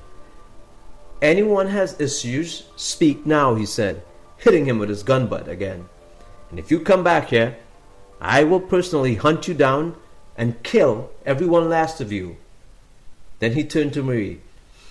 If I even smell any of them around here, I'll shoot them on sight. Can you repeat that in Creole for me, ma'am? Marie repeated in Creole what he had just said. The thugs picked up their leader and walked away. Marie and Jacqueline rushed to Jason. He was holding his head. He said to Jacqueline, I'm fine, really, I am. The Marines said they would stay the night. Good Lord, Jason, what were you thinking, said Marie. You could have been killed. That would have created an international crisis. He turned to Marie. I'm a lot of things, but a coward I'm not. And any man who hits a woman is a coward. Any man who rapes a woman needs to be in jail. And any man who molests children needs to be shot. And you needed to shoot that asshole. These thugs and murderers and rapists, I can't stand them. Thank you, Jason, said Marie, blinking back the tears. You're welcome, Marie, but at the end of the day, I'm sure you didn't need my help. It looks like I needed your help. You're pretty badass. What else do you have in that trailer? Hold on, don't tell me. I don't even think I want to know. Out, said Jason, as Dr. Dupre was cleaning and trying to stitch him up. And to think Tauntaun said you were chicken shit, said Marie, smiling. Hey, I may have peed in my pants, but I do still have a little pride and chivalry left, said Jason, laughing. I've been taking care of the young girls who were raped, said Ellen. She's in shock and very worried. There were two of them. It was her and her sister. Her sister was taken, and she's very scared of what will happen to her. She thinks they may kill her when they're done with her. Marie was silent. She left the group and she walked over to the Marines. They chatted for a few minutes and then she came back. What was all that about? Asked Jason. Nothing, replied Marie. That looks like a lot of nothing to me, said Jason. Marie smiled. Listen up, Mr. Chivalry. You need to get healed and cleaned up and stitched up. And really think about going back home. It's dangerous here. Don't you have a wife or a girlfriend, parents, something to go back to? You know, this is our home and our fight. And I would never forgive myself if something happened to you. He turned to Marie. 2 days before I came here, I almost got hit by a bus. She looked at him. Random statement?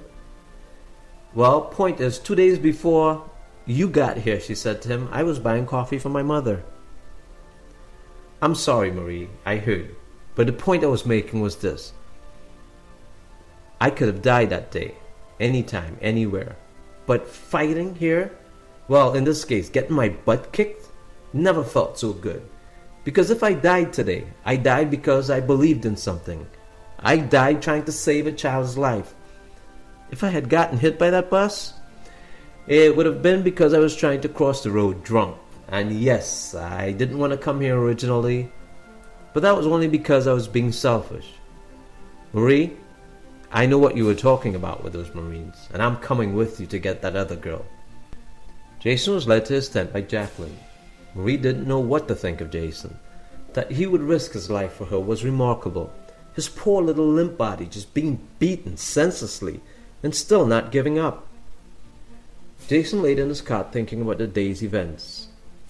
And to think, he wanted to pay $50,000 not to be here, and now he didn't want to leave. And he just might stay and help rebuild this country. He felt purpose. This was the first time in his life he really had to fight for something, and it felt good. Actually, it felt right. He left his tent and went knocking on Marie's door. Marie opened. He looked terrible. There was a hematoma over his left eye the size of a golf ball, and he probably would have a scar on his forehead for the rest of his life. Then she thought again, knowing Jason, no, he would have cosmetic surgery. But in his face showed the innocence of a boy who once thought he was a man. He said to her, I want to help, Marie. I know you don't really know me. All you know is this jerk, this dude, this guy. but I want a chance to make a difference. I have money. I have lots of money. I've made a lot of money in my lifetime. I can help. I understand, Jason, said Marie, and I think you will. But let's talk about it tomorrow. Right now, you need to get some rest. Get some sleep. Did you take any pain meds, anything anti-inflammatory? I did, replied Jason. Okay, Jason, we'll talk tomorrow about it. Please, get some rest. He smiled and slowly walked away. The next morning, the local police arrived and took a report. They said they would try and find the sister, but they said chances are very unlikely that they would find her. The police said there were many stories like this, and there were few of them. Marie understood. She was not concerned about the police finding the girls, as she knew the chances of them completing such a task was slim to none. The police were outmanned and outgunned by the thugs in the streets. The U.S. Marines would have to go with her, and they promised late the next evening they would. Dr. Dupree was apologetic, but concerned. He did not like being vulnerable to armed thugs. He ran a clinic, not a boot camp. He was also very uncomfortable that Marie was in the possession of weapons on the compound without his knowledge. Yes, they served a valuable purpose yesterday, but the mere fact that the weapons were on the premises made him very uncomfortable. As they sat around that morning, Dr. Dupree brought up his concern. He was also very concerned that Jason had been hurt, and wanted him to possibly go volunteer at a safer location, or even return to the United States. Marie explained the guns were not hers. They in fact belonged to her father. They were in her personal possession because they were recovered from the house by Tonton. All his items and that of her mom's were securely locked away in a small combination safe in her trailer. The only reason she retrieved them was because of the gravity of the situation, and that someone could have easily been killed. Jason told Dr. Dupree he wasn't going anywhere. He also chimed in he was glad Marie had the guns. They were all lucky she did, as the other child could have easily been carried away. They all could have been shot and killed, and the clinic looted. Dr. Dupree was silent. He knew they were right. He conceded and asked that they have an alarm system implemented, should something like that ever occur again. They all agreed. When Tonton came back and heard what had happened, he was angry. Angry that no one had called him. Angry at Marie. She should have called him right away. But Marie was glad she didn't. Tonton was not a very good person to talk when he was angry. She had seen the repercussions of his actions many times. He usually left many of the walking wounded, and when he was in conflict, no doubt there would have been a very ugly situation. Tonton went up to Jason. "So I heard you were a hero, my boy. And your face sure tells the story. Want to hear a joke?" Jason laughed. "A real joke," Jason said, "or another poke your fun at Jason type of joke?" "No, boy, a real joke, I'm telling you," said Tonton. Listen. Once there was a church that had a bell, and no one could ring the bell.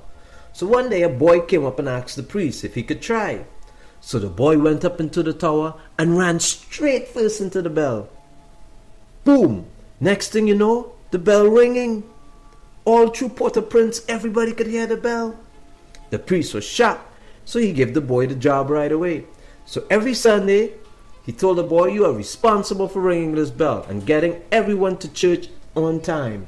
But one Sunday, he ran straight into the bell with his face. He missed and fell over the tower. And he died. The priest was devastated. "Congregation," says the priest, "before the next Sunday Mass, did anybody know this boy's name? Because I didn't know him. But his face sure rings a bell." "Well, my boy, that's what I thought of when I saw you, Jason. I can't remember your name, but looking at your face, it sure rings a bell, like somebody you used to look like." "Tonton, that's just mean," said Marie. "Jason got those bruises trying to save me and that little girl.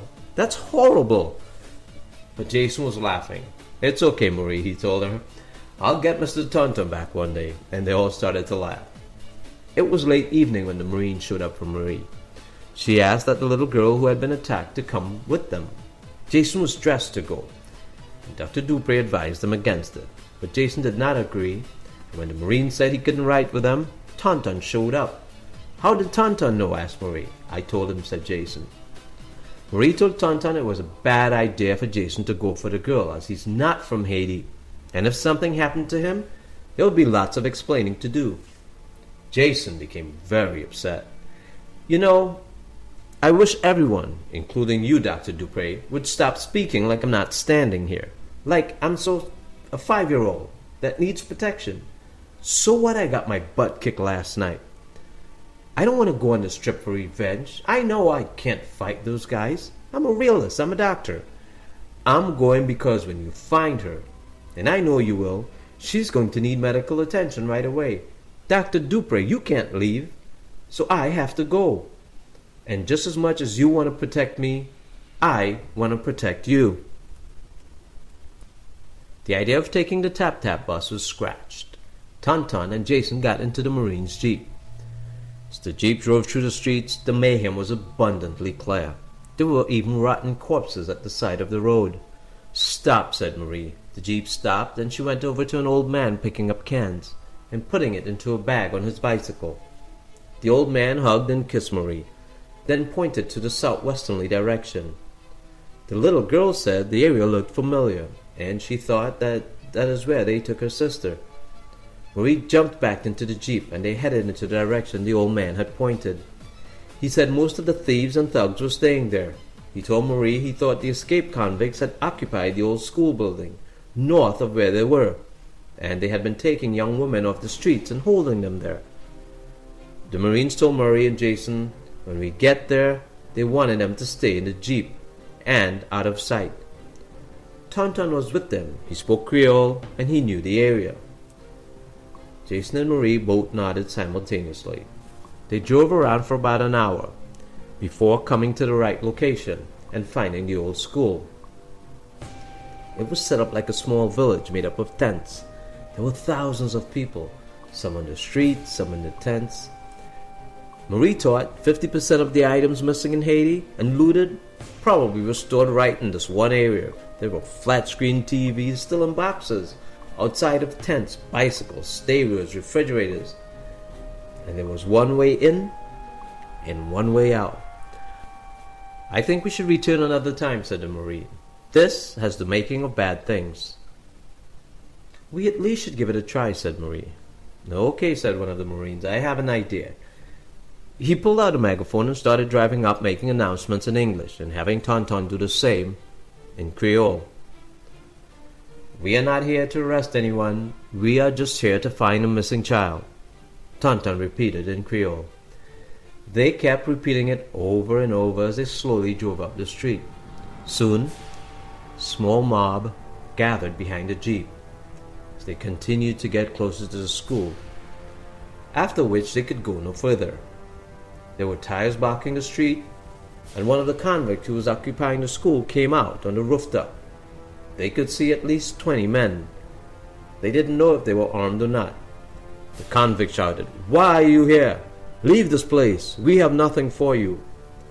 Then he turned to the mob and said, "They are here to kill us. They want us dead. Death to the Americans." The mob started throwing bottles and cans and rocks at the Jeep. "Bad idea," said the Marines. "We should have never drove in." He looked at the other Marine and said, "I'm not dying here today. If I have to, I'm plowing right through." Marie grabbed the bullhorn and jumped out into the streets. As she jumped out, a rock was thrown, and it hit her in the head, causing blood to squirt from her forehead. Jason attempted to jump out after her. Tonton grabbed him. "They will kill you. They will tear you to pieces, and you will make it worse for her. If anyone can get us out of here, if anyone can do this, she can." Blood was dripping down her shirt. She took a small piece of gauze and put it to her head. "What is wrong with you?" said Marie. She shouted in Creole into the megaphone. "I am Haitian. I am your daughter, like those girls trapped in that building. Does making me bleed make you proud? Does the sight of my blood bring you joy? How many of our people have died in the past few days, and how many more will die in the coming months? Stone me, take my life if you must, because those children being raped and held prisoners in that building, will surely die. Our Haitian faith comes from God. We are one people, united against overwhelming odds. You did not choose to be Haitian. We are born Haitian. We do not choose our faith. We are born with it.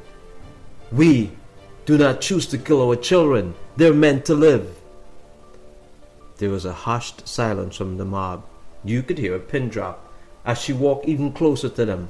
She wanted them to see who she was, so they could see the blood gushing from her head. These men are criminals, escaped convicts from the Port-au-Prince jail who kill and rape our children, and yet you stone me, the hands that would save them? Then you are not Haitian, because Haitians do not kill babies. These are the men you should be stoning, she said, pointing at the school. The cloth she was holding became heavy. Her hands were tired. Her lips were dry. Then she felt hands embracing her. They were holding her up. The voice said to the crowd, "Shame, shame on you. Shame on every one of you. Do you not know who this is? Yes, you do. When she was born, you partied in the streets. This is Marie Dupont Duvalier, daughter of Jean-Pierre Duvalier." And then the old man started calling names and pointing to people in the crowd. "Philippe, when your mother died, didn't Jean-Pierre come to the funeral and bury her free of charge? Moël, when your son got yellow fever, didn't Jean-Pierre take him away and give you money?" Then someone in the crowd turned to the gates of the school and shouted, "Give Marie the children! Give Marie the children! Give Marie the children!" The crowd and the mob became incredibly angry and turned their rage on the convicts. They were throwing rocks and firebombs now at the school and the convicts. They broke down the barrier. The old man helped Marie back into the jeep, and the road was cleared. "Let's go. Let's get out of here," said the Marines. "Get her in." Jason was attending to Marie. He stitched her up. He gave her some Gatorade to sip. "No," said Marie. "If you want, you go, but leave me here. I am not leaving without those children." Tonton was on his phone giving directions to his friends to get his bus and his friends up there. "I will bring the children," said the old man. He followed the mob who had already broken into the old school. They were beating the convicts and raining blows on them. The convicts were running, scared for their lives. They came back with 15 young girls, ranging from 12 to 17. "Are you here to help us?" asked one of the girls. Yes, replied Marie, tears pouring down her cheeks. She was so emotional. Jason was checking the girls and helping them. Then Tonton's bus showed up. His friends were well armed with guns and machetes. He went and took out his gun and hung it over his shoulder. He turned to Marie and he said, "Next time, we do it Tonton's way." His friends all moved their rifles from the back to the front to make room for the girls. Everyone was safe inside the vehicles as they drove away. Marie was tired. Jason held her close in his arms. But this time she didn't tell him to let her go. Wow, he thought, she was a Duvalier. Wow. Even he knew who the Duvaliers were in Haiti. Hi, thank you for listening to Part 1 of Love and Cholera. Please download Part 2 to hear the rest of the book and learn of Marie's love, Jason's death, and the cholera epidemic.